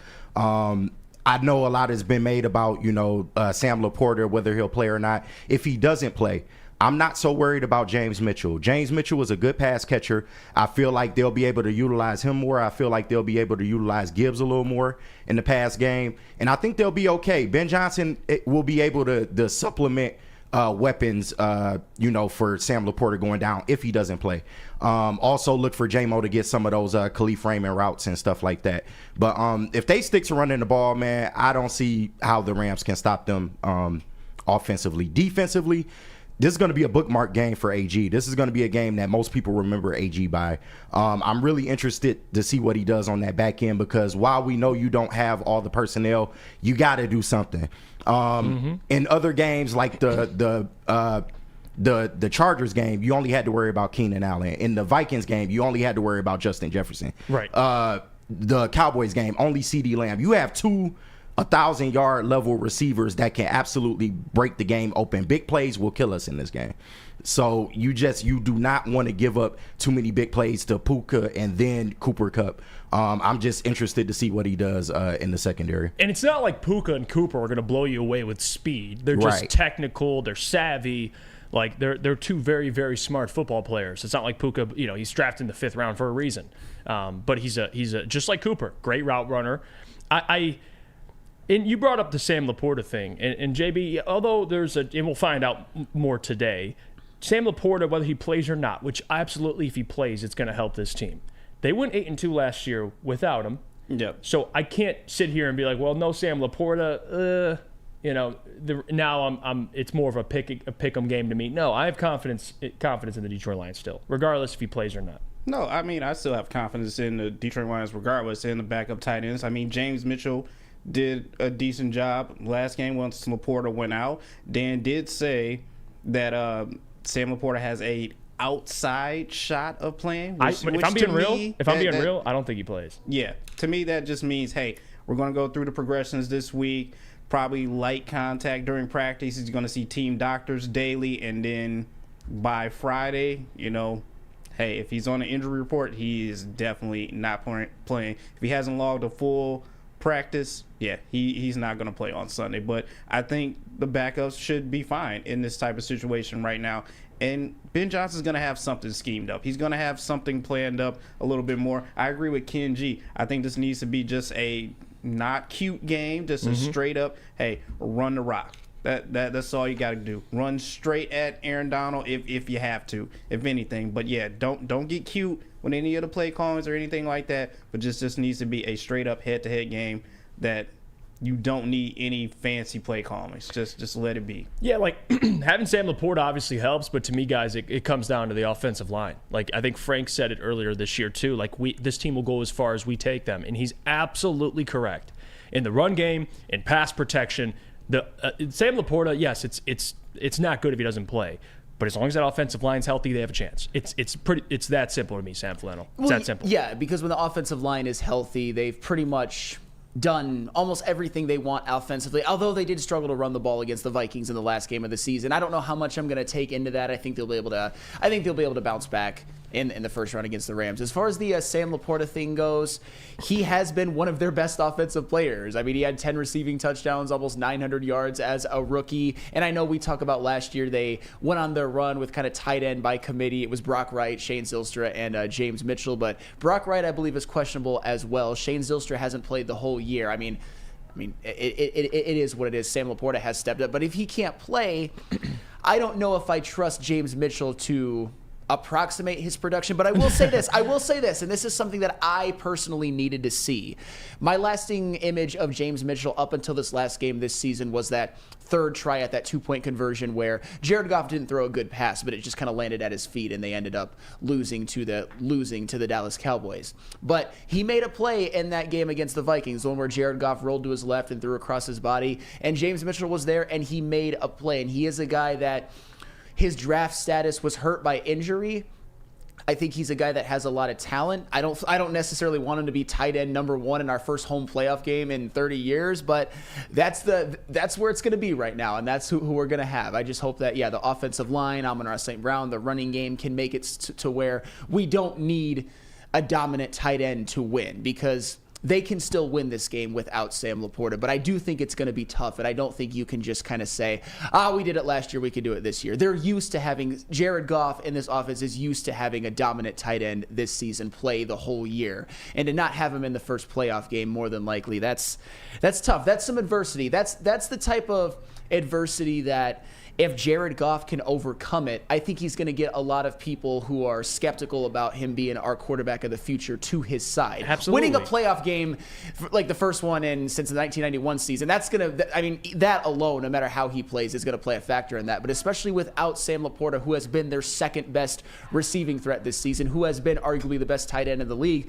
that's some adversity. That shows you that not everything would have to be perfect for Jared Goff to succeed. So I'm hoping that the Lions can go out and Jared Goff and in this Lions offense and defense can have a game and render the Sam Laporta absence not detrimental. Dante 151, thank you for the donation. He says Brock Wright is practicing this week and might go. Yes, he might. He's questionable. So we'll see with that. I do think one of the X factors of this offense, though, if I'm being real, is Jameson Williams. He's back. He is. Before he was just a big play guy. Now he's been more of a complete wide receiver, like we all kind of knew he was. He's getting targets and he's running different. He's running different routes, which is great. They're utilizing him differently. I think he could have a significant impact on this game as well, especially for explosive plays. You want an explosive play? Well, you're going to get J-Mo back, number 9, the new number 9. So hopefully he can deliver that as well. I want to read this comment because I agree with it. And if I can find it, Mike Bell, we have to out-physical the Rams. If they thought the 49ers were physical, wait till Sunday night. Yeah, that's been also the Lions' bread and butter. A line of scrimmage. Dominate the line of scrimmage. I think that's what this game's going to come down to, offensively and defensively. If they can do that, that's the first step right there. It really is. Then you got to make some plays, of course. Mike Bell says also JG has to win this game. And I said this with Jared for the extension talk. For me, it's playoff success. That's how you judge Jared Goff, but not just that. You get the first one out the way. It's going to be ecstatic. Everyone's going to be excited. It's going to be probably emotional for a lot of people, including myself. You win a playoff game, awesome. Everyone's going to love Jared Goff. But then, like other franchises, got to start taking the next step. So it's not just a playoff win. You got to measure playoff wins with an S. And luckily, you have a quarterback who's done that. So for Jared Goff, I really don't have too much of a concern this week. Just can't turn the football over, but he's a guy that has the most playoff experience on this roster, to be honest with you, at the highest level. So I do think that favors Jared Goff. Let's go to break here. When we come back, we'll talk more about the Lions, but instead of Rams-Lions, we'll get into Ben Johnson, AG, them potentially departing. They're already getting interviewed or asked to be interviewed with the Commanders, the Panthers. We'll see Chargers. We'll talk about it when we come back. First, though, got to tell you about our friends over at Big Boy. Speaking of what this game's going to come down to, it's those big boys up front. And I ain't talking about Big Boy, the restaurant, which you can go to because the wintertime in Detroit is always better when you get some comfort foods from Big Boy. You could try the new Southern Comfort Chicken Bowl. How about breakfast as well? They got potato pancakes. They got stuffed potato pancakes. They got it all. Breakfast, lunch, dinner, dessert, anything you'd like. You could top it all off with a new gingerbread shake. Yes, the new gingerbread shake for dessert. Stop by your local Big Boy today. Savor the heart of home at Big Boy with our all-new down-home comfort dishes. Feast on home-style goodness with our Southern Comfort Chicken Bowl, veal parmigiana, and apple pie hotcakes. The down-home delight doesn't stop there. Potato pancakes are back. Dive into the richness of our perfectly crafted potatoes with our classic potato pancakes and our stuffed potato pancakes. Top off your meal with our new gingerbread shake, a seamless blend of creamy vanilla and sweet gingerbread flavors. Nothing beats the comforting taste of down-home cooking. Enjoy every bite, only at Big Boy. Stop searching for a vehicle and start finding one. Les Stanford Chevrolet Cadillac makes it easy. We harness the power of multiple dealerships and own the biggest selection of GM brands in the area to get you the car you need. With the Les Stanford Group, you'll have access to 4 different dealerships, providing you with more makes, more models, and more choices. We're connected to more than 1,000 vehicles. And with so many high-quality CPO vehicles available, you'll find new car quality at pre-owned prices. You can start and end your search at lesstanford.com today.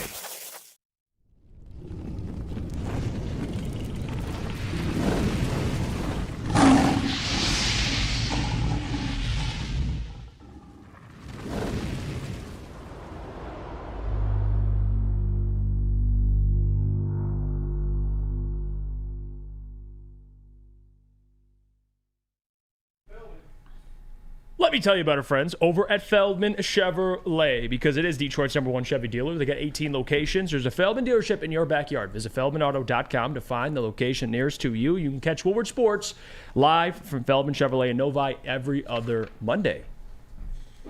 All right, we're back. It's the Morning Woodward Show, breaking down Lions-Rams. But I want to shift the conversation here, talk more about Lions assistant coaches, offensive and defensive coordinator. And welcome. This is part of being a good football team in the NFL. You're going to lose your staff. That's it. That's what happens. The Eagles did it last year. Made the Super Bowl, had the best record. And what happens? Shane Steichen, Jonathan Gannon, boom, 2 head coaches. They depart immediately. And you're seeing, and I do think the Eagles, whether you want to fire Nick Sirianni or not, you could be a really good to great head coach. You still need a staff. You need a good staff. That always helps. It doesn't take anything away from the head coach, but it always helps. Look at Sean McVay. Look at Kyle Shanahan. Look at those guys. They lose an offensive coordinator, defensive coordinator every single season. It is what it is. I mean, Kyle Shanahan, Mike McDaniel, see you later. D'Amico Ryan, see you later. Robert Saleh, see you later. Steve Wilkes, he'll probably be gone soon. It's just, this happens. But guess what, though? They're the straw that stirs the drink. So they keep winning games. And I think Dan Campbell, I have confidence that he is a big part of what they do, a huge part. So I have confidence that even if you do lose a Ben Johnson, it's going to hurt. It will hurt, especially because you see what's happening with Shane Steichen in Philly. I do think it'll hurt, but I have confidence in Dan Campbell. He's great at identifying staff, even with the Anthony Lynn stuff. He made that decision. He fired him. He moved off from him. I have confidence that Dan can find the right guy to take over both these jobs. He has an ideology on how he likes this offense to look. That's what him and Ben Johnson work together to accomplish, and you see it play out. Yes, you could say it's Ben Johnson's pitcher, but also it is Dan Campbell's pitcher. This is the offense he wanted to have. And here's some of the tweets. Tom Pelissero, the Commanders aren't wasting time. They've requested interviews with Lions OC Ben Johnson and DC Aaron Glenn for their head coaching job. So we have to get comfortable with the idea that you're going to have 2 new coordinators very soon, if not 1, if Aaron Glenn gets screwed. Regardless, I think he'd be a great head coach. But regardless, you're most likely going to need a new OC this year. I think Ben Johnson's out of here. Someone's going to hire him. I don't think it'll be Carolina. I don't think he wants to go to that dysfunctional mess, but it'll be some franchise.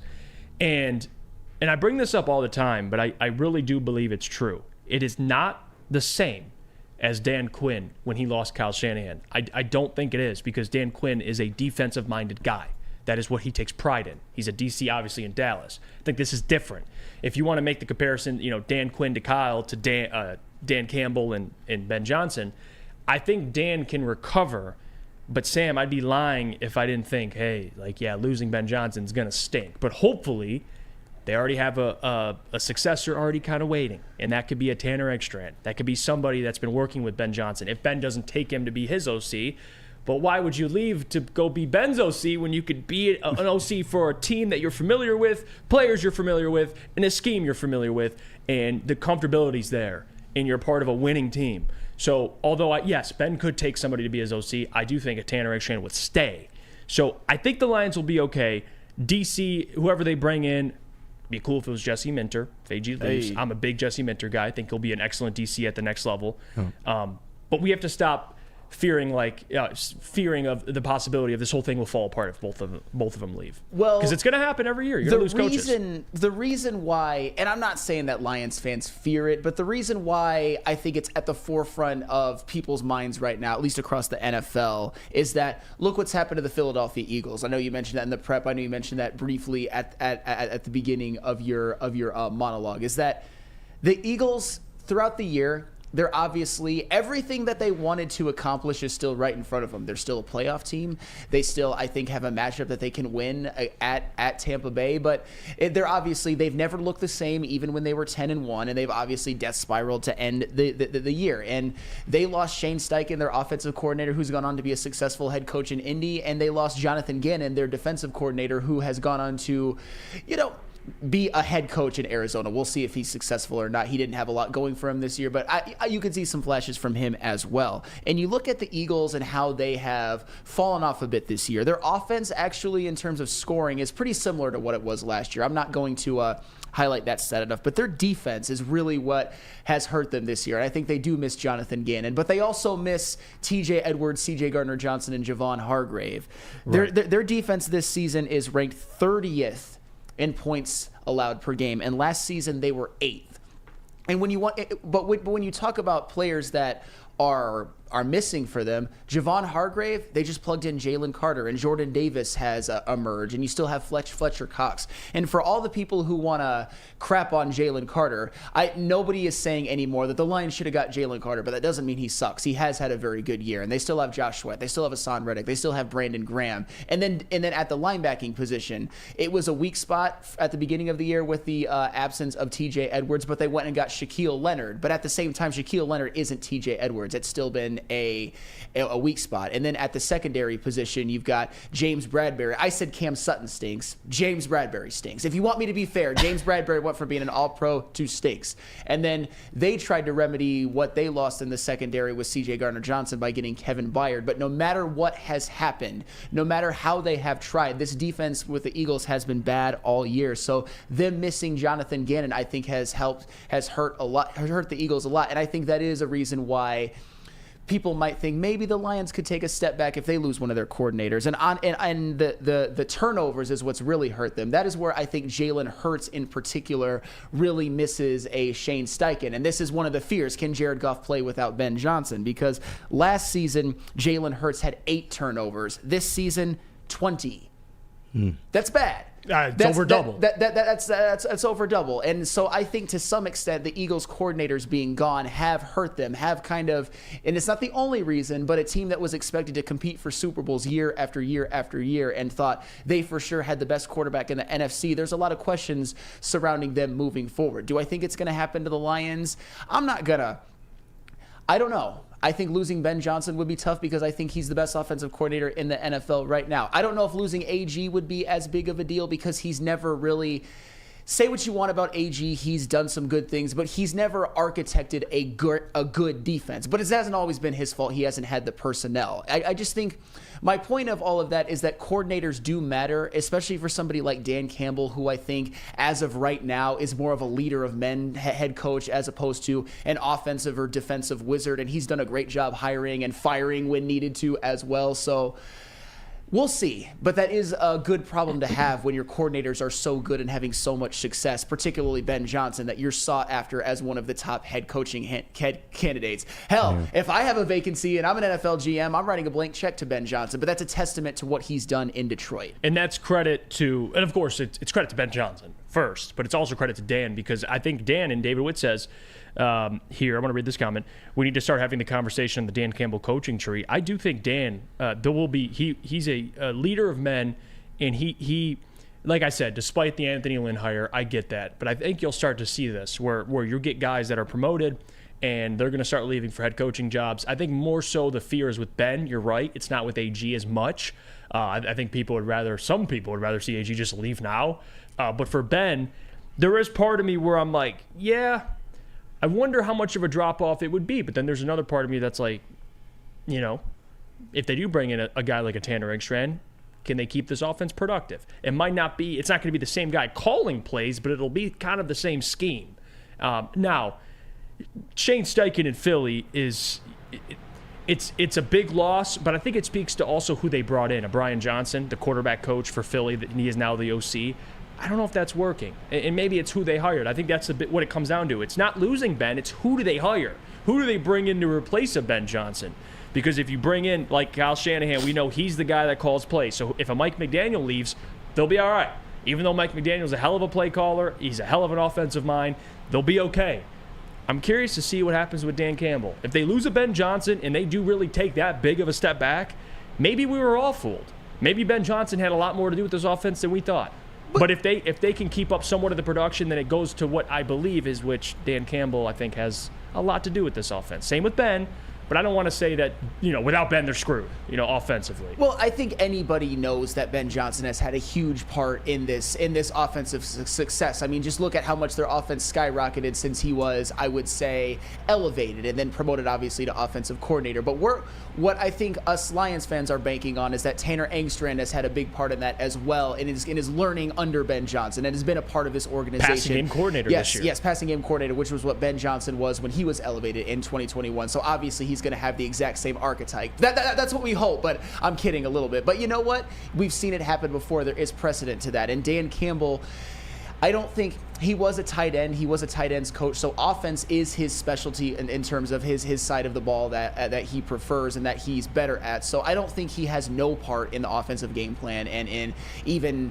vetoing play calls from time to time. So if some of the infrastructure is still there that is supporting Ben Johnson now, maybe they are enough to at least keep this offense humming to the way that it has, or not take too much of a drop off. Because even the Eagles, with all of the failures that they've had this year, if they could stop turning the football over, if Jalen Hurts could play more clean, I think this Eagles team would have won a couple of more games, because their offense is still good. A.J. Brown, I know he got hurt, but throughout the season, he's still an elite receiver. Devontae Smith, DeAndre Swift basically picked up the production that Miles Sanders left, and their offensive line, although aging, is still very, very good, especially with the emergence of Jordan Mailata. So I think with the Eagles, it's been more about turnovers, and I think with the Lions, it's kind of about the fear of the unknown, because Tanner Engstrand is somebody that we think could have a similar archetype to Ben Johnson, but it's hard to strike gold like that 2 times in a row. But with Tanner Engstrand, at least he's been a part of this organization. At least he's been a part of very, very successful Lions offenses.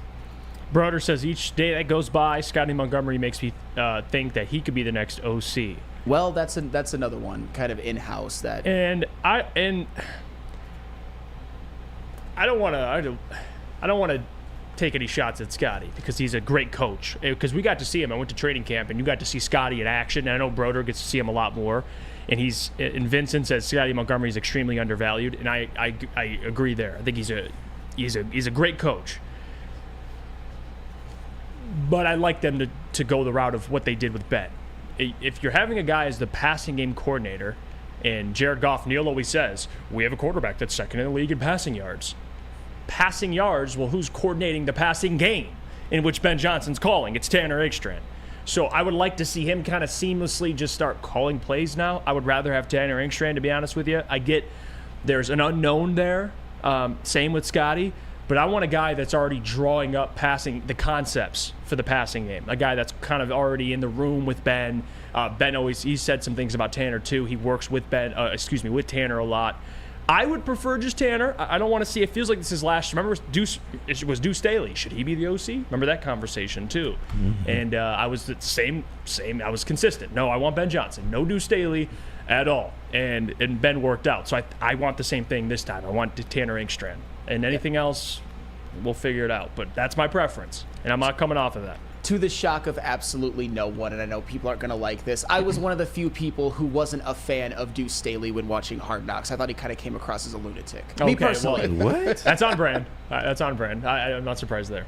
I'm not surprised there. That's all. That's all. So yes, Deuce Staley. Ben Johnson has obviously worked out, and Tanner Engstrand, at least you've seen a rise that would be similar to what Tanner Engstrand would be doing with Ben Johnson. Although Tanner Engstrand getting a whole year as the passing game coordinator, watching how great this offense has been, at least overall, who knows? Maybe he could seamlessly replace Ben Johnson, because Ben Johnson, he is going to be a highly sought after and in my opinion, highly paid head coach. And he's coached different positions. I like that. That's what Ben did. He's coached different. He's coached tight ends. He's coached wide receiver. Like he's just deep dived into the offense. He gets it. And I think Tanner will be the same way. Let's go to break. When we come back, we'll talk a little bit more about the Zach Ertz thing, because I know it's official now. Essentially, Brett Holmes, he's not bringing in Zach Ertz. Surprise. They're like, we're good. We like the guys we have in-house. We'll talk a little bit about that, and then we'll get to what's trending with JB, of course. But first, got to hear about our friends from Guardian Alarm. Guardian Alarm. That's elite. That is an elite defense, of course, and it's a new year. Let Guardian Alarm offer you customized solutions from real experts. Our professional technicians take the time to recommend security and automation solutions specific to your needs. 24/7 professional monitoring. Call us anytime, day or night, and know that a Guardian team member will stay on the phone as long as needed. Technology backed by people. Your safety and security deserves technology that's been proven to work, and people have been proven to care. Call 1-800-STAY-OUT. That's 1-800-STAY-OUT. Guardian Alarm, your local security experts. Stay out, Kelly Stafford. At work and at home, we're there with smarter security solutions. Featuring complete automation with customized alerts and more. For over 90 years, we've been the company that's been counted on to protect what matters most, all with personalized service and care. Right now, for a limited time, receive a free video device plus free installation with a new home system. Guardian Alarm. We protect Michigan. Now, coming to Woodward Sports, Woodward and Main Street, the Woodward Sports Network Detroit Lions Show. Let's go! Catch Gabrielle D. Phillips, Matt Broder, and Terry Foster for all the latest news on your Detroit Lions every week. Only on the Woodward Sports Network YouTube channel and woodwardsports.com. What?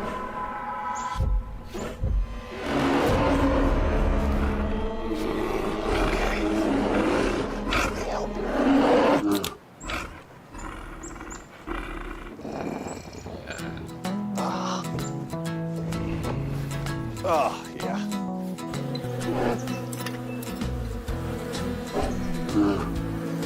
Nothing.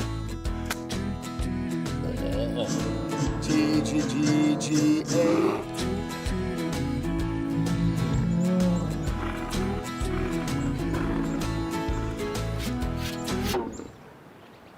Oh, sorry, I forgot. There we go. Oh, cheers, buddy.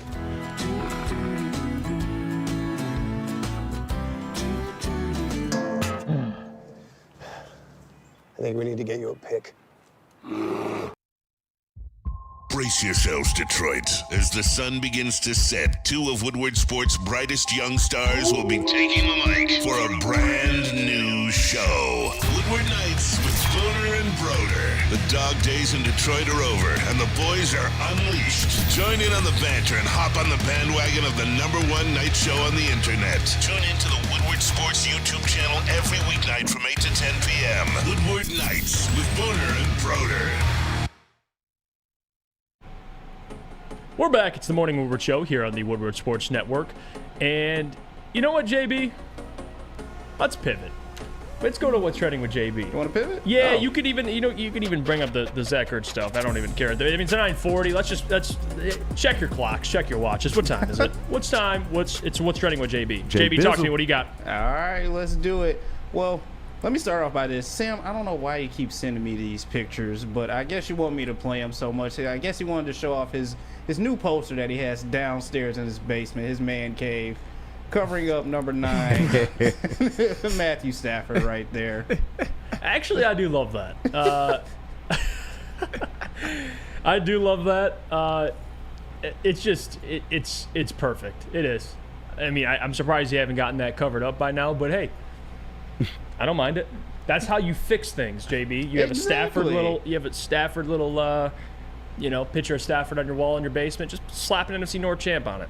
Exactly. That's how you fix things. That's how you fix things, Sam. And you got to do that. But Jeff, this one is for you. So, you know it's one pride.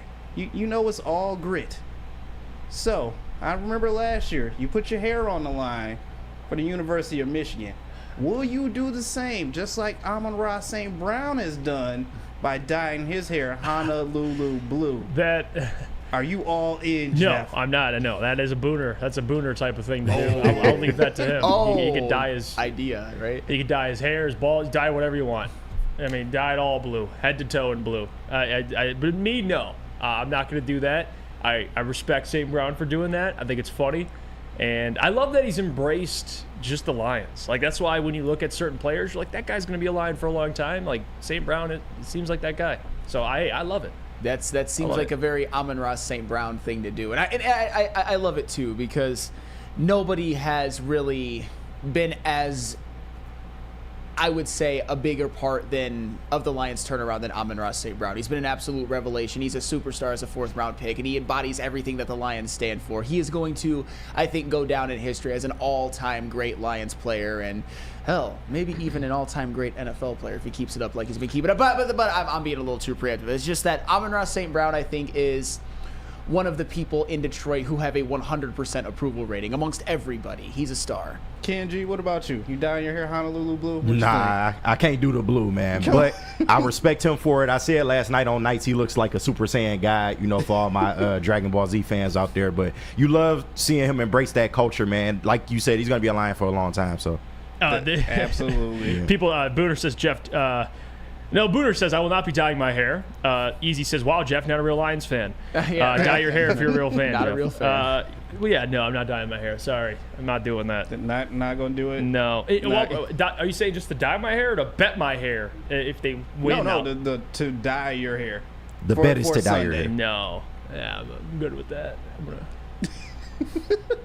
All right, I just had to try. I had to try that one. But when you guys get a second, definitely hop over and check out the newest episode of Gridiron Heights. Oh, man, it's Bleacher hilarious. Report. They are like basically it's all Lions, and here's a little clip of it right here. Yeah, it's so funny. Restore the roar. Tonight, we dine on Ram! Detroit and the surrounding suburbs versus everybody! The Detroit Lions in the playoffs. Oh my God! By the way, that was great. Hilarious. Yeah. You definitely guys have to go and check that out for real. But following that, we are the hottest ticket in the NFL. The hottest ticket on Sunday. Check out these ticket prices of the NFL playoffs right now. And if you look at the Lions, just to get into Ford Field, $430. Jesus. That is unreal. I don't know anyone who has that or who even has tickets right now that's even trying to sell them, but $430. Lions acting different now.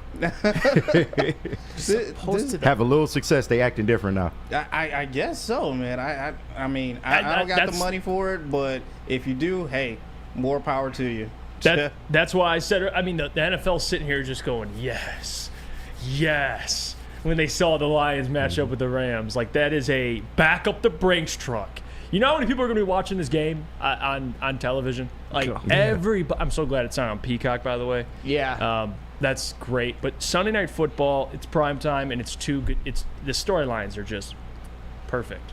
No, NFL, this is a big win for them. It's crazy though that when you look at the Lions and how much their ticket prices are, and then you compare that with what the Chiefs' ticket prices are, a team that's won 2 of the last 5 Super Bowls, it's pretty crazy. Are Chiefs fans satisfied, or do they just not want to sit out in the 0-degree weather because that's actually what it's projected to be? I don't know. We shall see. But that's just, it's like giving a dog, and I'm not comparing Lions fans to dogs. It's like giving a starving dog like a steak.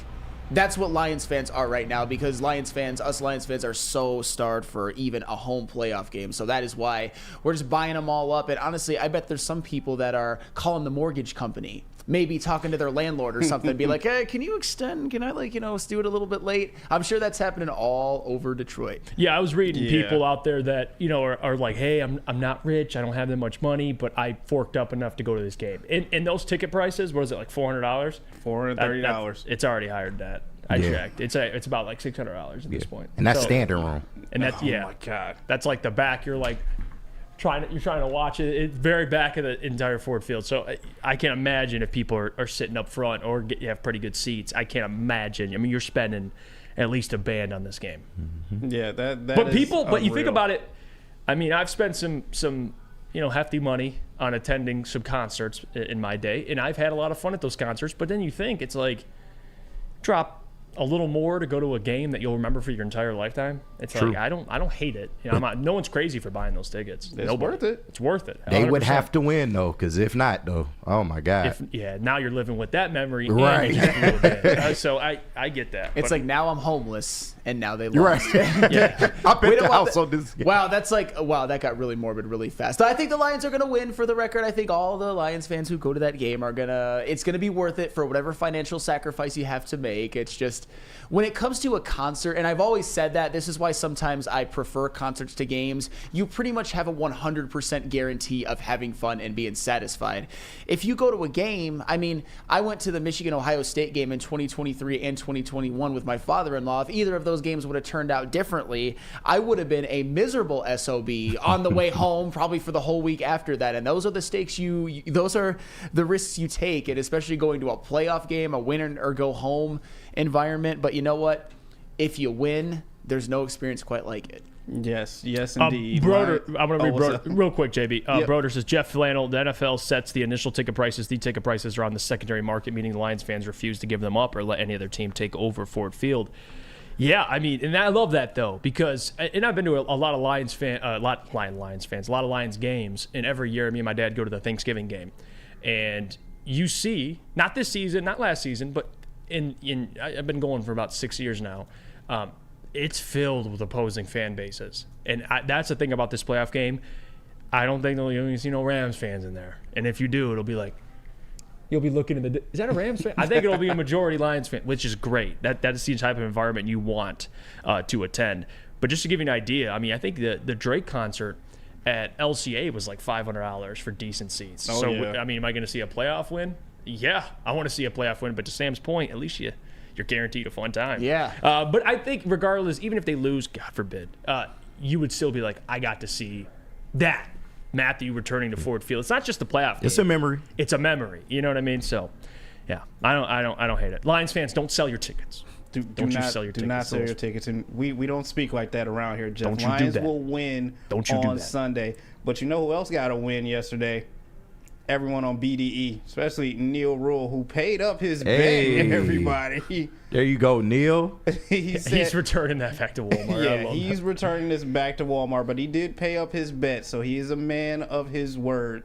And he wore the Michigan shirt yesterday on BDE. And I also have to show you guys the craziness outside in Ann Arbor as all these fans stood out in the rain waiting for the Michigan team to get back yesterday. Unreal. But they were greeted by Jim Harbaugh and the rest of the team as well, too. Yeah, coach! Yeah, coach! Yeah, dude, coach! Jim's on like a celebrity tour. Look at the paper rope down. Just love it. Yeah! Dude, Jim. Yeah! He deserves it. I give him respect. He deserves it. Dude, man. Jim is the messiah of Ann Arbor right now. Get that love, coach! Get your love, coach! He's gonna have a statue there one day. Get your flowers, coach! Get your flowers, coach! Get your flowers, coach! I just thought that was crazy that all these U of M fans stood out in the rain. I'm surprised, Sam, you weren't there. No, I was not there. That's the downside of having to, wake up for work and everything. But that's all right. I love being here with you guys. I just after all that went on during the game and even going back to the Rose Bowl, I've been kind of tired these last couple of days. I've just been sitting back and chilling. I don't have that same fire that I had during the games that maybe I thought I was going to have. But that's what bliss must feel like. And as far as Jim Harbaugh goes, you talk about statues outside the big house. I kind of said something about Blake Corum, but I think Jim Harbaugh is actually the one who is going to get one and should get one. Oh. There's nobody that has meant more, at least to the Michigan football program and the history of Michigan football, than Jim Harbaugh. Nobody. Booner says, Jeff, can you confirm you will not be going to the game for the people? Yeah, I don't know what it is. Whenever I'm in attendance, it's a loss. Oh no! Yeah, and it's not just a loss. It'll be like a devastating. Oh God! Like not a blowout, but just how it. Like I went to the Packers game this year on Thanksgiving. That game was just no. I went last year to the Bills game. I went to the Miami game last year. Oh, God. Like just games where it's just like it makes no sense. They're up and then they throw a lead. I promise for Lions fans, I'm doing it for the people. I'm not going 100 feet of Ford Field. All right, I'm not even getting in the same area code. I'm gonna be in a different area code.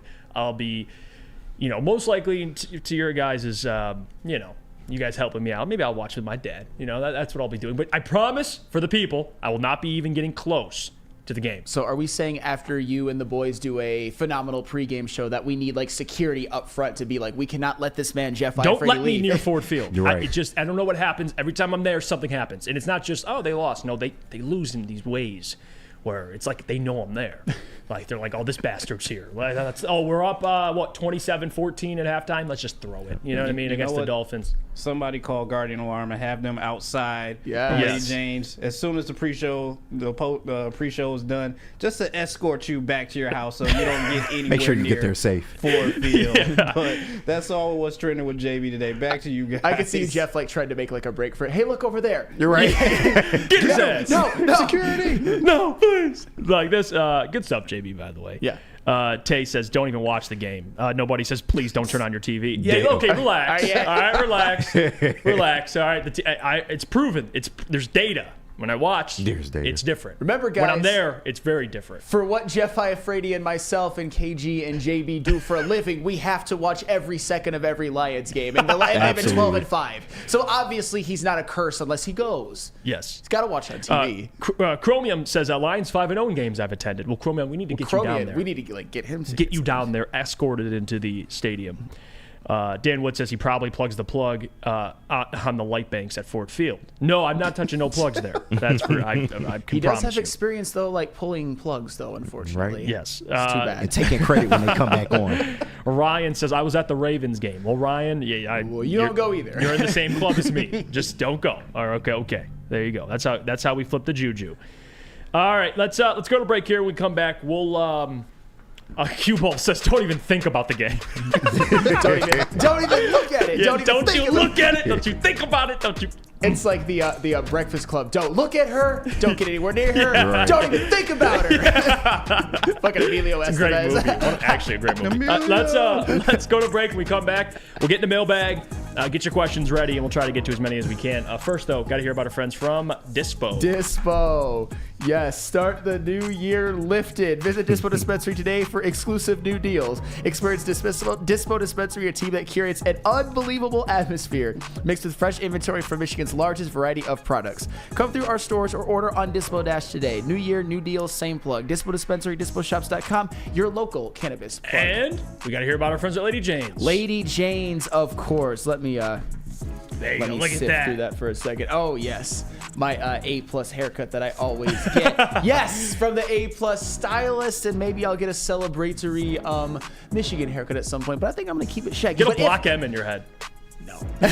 Come to Lady Jane's Haircuts for Men for an award-winning haircut experience. Register to win a trip of your dreams and all expenses paid suite for the 2024 NCAA tournament. That's right, no expense spared for you and 5 of your best buds. Lady Jane's Haircuts for Men open 7 days a week. Walk in anytime. It's wicked awesome. Planet Fitness, you can get energy without the judgment. Hi, can you help me with this? You don't know how to use it? This is better. Join now through January 12th for just 24 cents down, $10 a month. Never intimidating. Always free fitness training and equipment for every workout. Join today during the Big Fitness Energy Sale for 24 cents down, $10 a month. Cancel anytime. Deal ends Friday, January 12th. Over 50 Metro Detroit locations.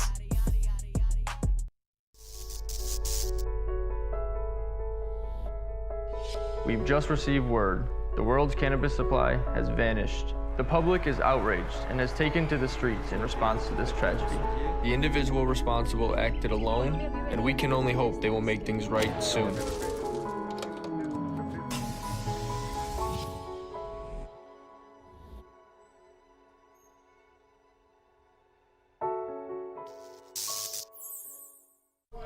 Dreaming of a new home but feeling the financial pinch? Mark White & Associates, your trusted real estate experts, are here to help. Mark White and the team will pay up to $5,000 of your closing costs. That's right, I said $5,000. Call Mark White & Associates today at 248-290-8242 or visit them at markwhitesells.com. Again, call Mark White today at 248-290-8242 to make your dreams come true.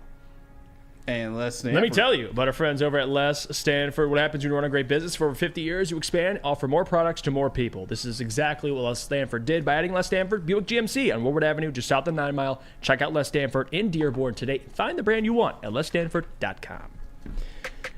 Mailbag time here on the Morning Woodward Show. I was thinking in my head, like, when's the last time I've seen a win? Like, me in person.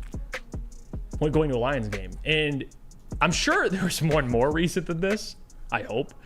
But I do remember going to the last year of Patricia. I went to the Giants game, and Matthew Stafford, they beat the Giants. Oh, well. There you go.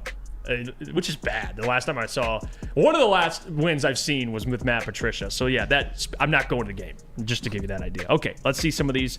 Let's get to these questions. Mike Willett says, will there be a Woodward Sports watch party streaming during the playoff game? Yes. Absolutely. Tune into it. It'll be a lot of fun, be a lot of emotions, a lot of anxiety, and a lot of excitement. So please, that'll be there. Don Beat says, Mailbag, what's the craziest thing y'all would do for a free Lions playoff ticket, first row seats? I don't even want to get into that. Right. It might be some weird. It might be some weird Do something strange. Yeah. I mean, hold on. I'm not gonna go. I'm not gonna. You know what I mean? I'm not gonna say it, but you know what I mean. I'm not gonna. Yeah. Yeah. I don't know. No. God, that's so tough. I mean, you gotta this is the thing. When you ask an open-ended question like that, you get a weird answer. It's a setup. No, it is. You have to tell me what I'm doing for it, and I'll tell you yes or no. Okay? I don't know. Yeah, no, I'm not gonna answer that. Whatever it is, it's gonna be a pause. So we need to just. No, wait, hold on. Nothing weird though. Nothing weird. I want to make that nothing weird. I'm just thinking. All right, I don't know. Damn. Dude, I don't know. I'm thinking about that. I need some parameters at this point because my mind immediately goes to what is the weirdest thing I would do, and then no, wouldn't do that. Or what type of pain I'd put myself through. Maybe something like they would do on Fear Factor where you have to eat a bug or something like that. I'm trying to think of. I need a cricket or something. Yeah, I need a cricket. I ain't soft. I mean, I'll eat. Now, if you ask me, Jeff, you got to get stung by a bee. I might just say F it. I got one. What? You got to get in a lion cage for 5 seconds. Yeah, no. No. 5 seconds. I think I'm dead in 3. I don't know if I could. I mean, yeah. I wouldn't do that. No. Man. No. Yeah, no. I'm doing it. KG, you're a braver man. I got you. Yeah, KG will walk out without the lion. The lion will be dead. KG will walk out. I'm going easy work. Yeah, easy work. Easy work. Yeah, I don't know. That Cue Ball says don't offer that to Jeff. He can't go to a game anyway. Thank you, Cue Ball. There's my out. There's my out right there. Tay says, would you shave your head for a ticket? Fuck yeah. Yeah. What about the blue dye? Oh yeah. That's easy. That's stuff that'll come back, and I can dye my hair, dye it back, or if I shave my head, it'll come back in a couple months. Yeah. If I go to a playoff game, I'm thinking more worse stuff. I don't know. My mind is a sick. Like weird stuff. Yeah, if you catch my drift. Yeah, that's sickos.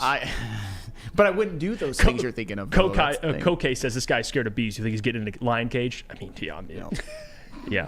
Koke's kind of right. I don't love bees. I don't like bees. So I mean, getting in no cage with a lion. I'll tell you that. Booner says I've always wanted a pet lion, so I would do it. Well, yeah, I can see Booner doing that. That's on brand. Freddie asked a question, and I thought it was an interesting one. Let's see. Does Jared Goff throw more yards than Stafford in a Lions victory on Sunday? Brand new Lions LFG. I would say no, because I think Stafford has to throw for a ton of passing yards. I think that's going to have to be the route to victory. I don't know if Jared has to throw for more yards to win. I think they can run the football, run the hell out of the football. I think Jared will. I'm not saying he's going to have, 100 passing yards. I think he'll have 200, but I can see Stafford having 280, 300, but they lose. You get what I'm saying? That's happened so many times to the Lions this year that we're almost used to it. It doesn't matter. I do think Stafford will throw for more yards just because the nature of how the Rams are going to be forced to play, because I think the Lions will control time of possession, and I think they will get off to a lead. So, yeah, but that also means I think Matthew Stafford is more likely to have more turnovers than Jared Goff. And it's not an indictment on Stafford. It's just the way that this game is going to be played. I think he'll have more yards and more turnovers than Goff. Jeff's face. I feel like I know what you're about to say or about to read I just cringe reading it. Funky. Jeff, would you get a Prince Albert piercing for front row tickets at the 50? Funky. Funky. Front row, though? I got. I mean, Kenji's thinking about it. I got to pierce my dick. I get front row. No, it has to be sideline. No, fuck that. I'm on the field. I better be on the field. And even that, no, man, no. I'm not piercing. No. Yeah, I probably wouldn't either. That's one where no. That just, you know what I mean? Where we just kind of but then again, what would a Prince Albert? It's probably not as bad as you think. Don't go there. Don't go there. People do it. Don't do it. Why would you intentionally inflict that kind of pain on yourself if it's not as bad as you think? I'm not saying I would do it. If I'm getting my dick pierced, I better be next to Dan Campbell. Sure. I better be next to Dan Campbell. I better be right next to him. Like, what are we doing, Coach? What are we doing? Talk to me. Anybody with the Prince Albert piercing in the chat, let us know if it's painful or not. Travis says, Jeff, would you spend a night with Spicy Aaron Donald for a ticket? Why are we getting? See, Travis, what? No, I'm not doing that either. See, it's getting weird now, which I knew it would get weird like this. But no, I would not. Hoof Artist says Jeff would pass out when he got pierced 100 times. Yeah, I would. Yeah, no. I'm not experiencing that. No. King says at least you could take it out, Jeff, but that I just don't. That does not sound like. And the fact that I'd be like, yeah, you went to the Lions playoff game? Like, yeah, to get my dick pierced, and I got front row, and I was. Wait, whoa, what'd you say? Yeah, don't worry about it. Don't worry about it. Terry says MCDC will get you through that. He's next to me. Come on, man. Come on, man. It's all grit. Stop being a bitch. It's all grit. Come on. There you go. Got pure octane in your veins right now. Would grit, man. Would take some of his attention off of playoff coaching to Come on, man. Pierce your dick, man. Hey, Jen It's not a Campbell big can do deal. both. He's a master multitasker. Playing Metallica in the background. Yeah. Oh, no. David says, let Brad do it since you all trust him so much. Well, no, it doesn't matter who it is. Jake says, I'm sure a Super Bowl and Natty in the same year would be sweet as hell. Yeah, that would be amazing. We'll end it here. Wow, we just got weird. Which, hey, whoever asked that question, Don Beats, you started this. Hey, we knew where it was going. I just turned right. I didn't want to go down that road. That's all. I pivoted. All right. We'll see you guys. Thank you so much for tuning in. A lot of fun today. Tomorrow, we'll have John Macaroon on. And then, of course, Friday, I'm going to get Mike on to help preview the game. So we'll have some guests. It'll be a lot of fun. We'll be kicking it, talking Lions, Rams, more throughout. And we'll give our score predictions on Friday. So stick around for those two shows. Don't forget, Big D Energy, Ermanni Edwards with Maz, Heavyweights, Woodward Nights. The rest of the shows here on the network. Jeff Ifrady, Sam Flannel, KG, JB, thank you guys. You all crushed it. And to you guys for tuning in. Leave a like before you leave. It helps the network, it helps the show, and it helps us as well. Until tomorrow, have a good one. See ya.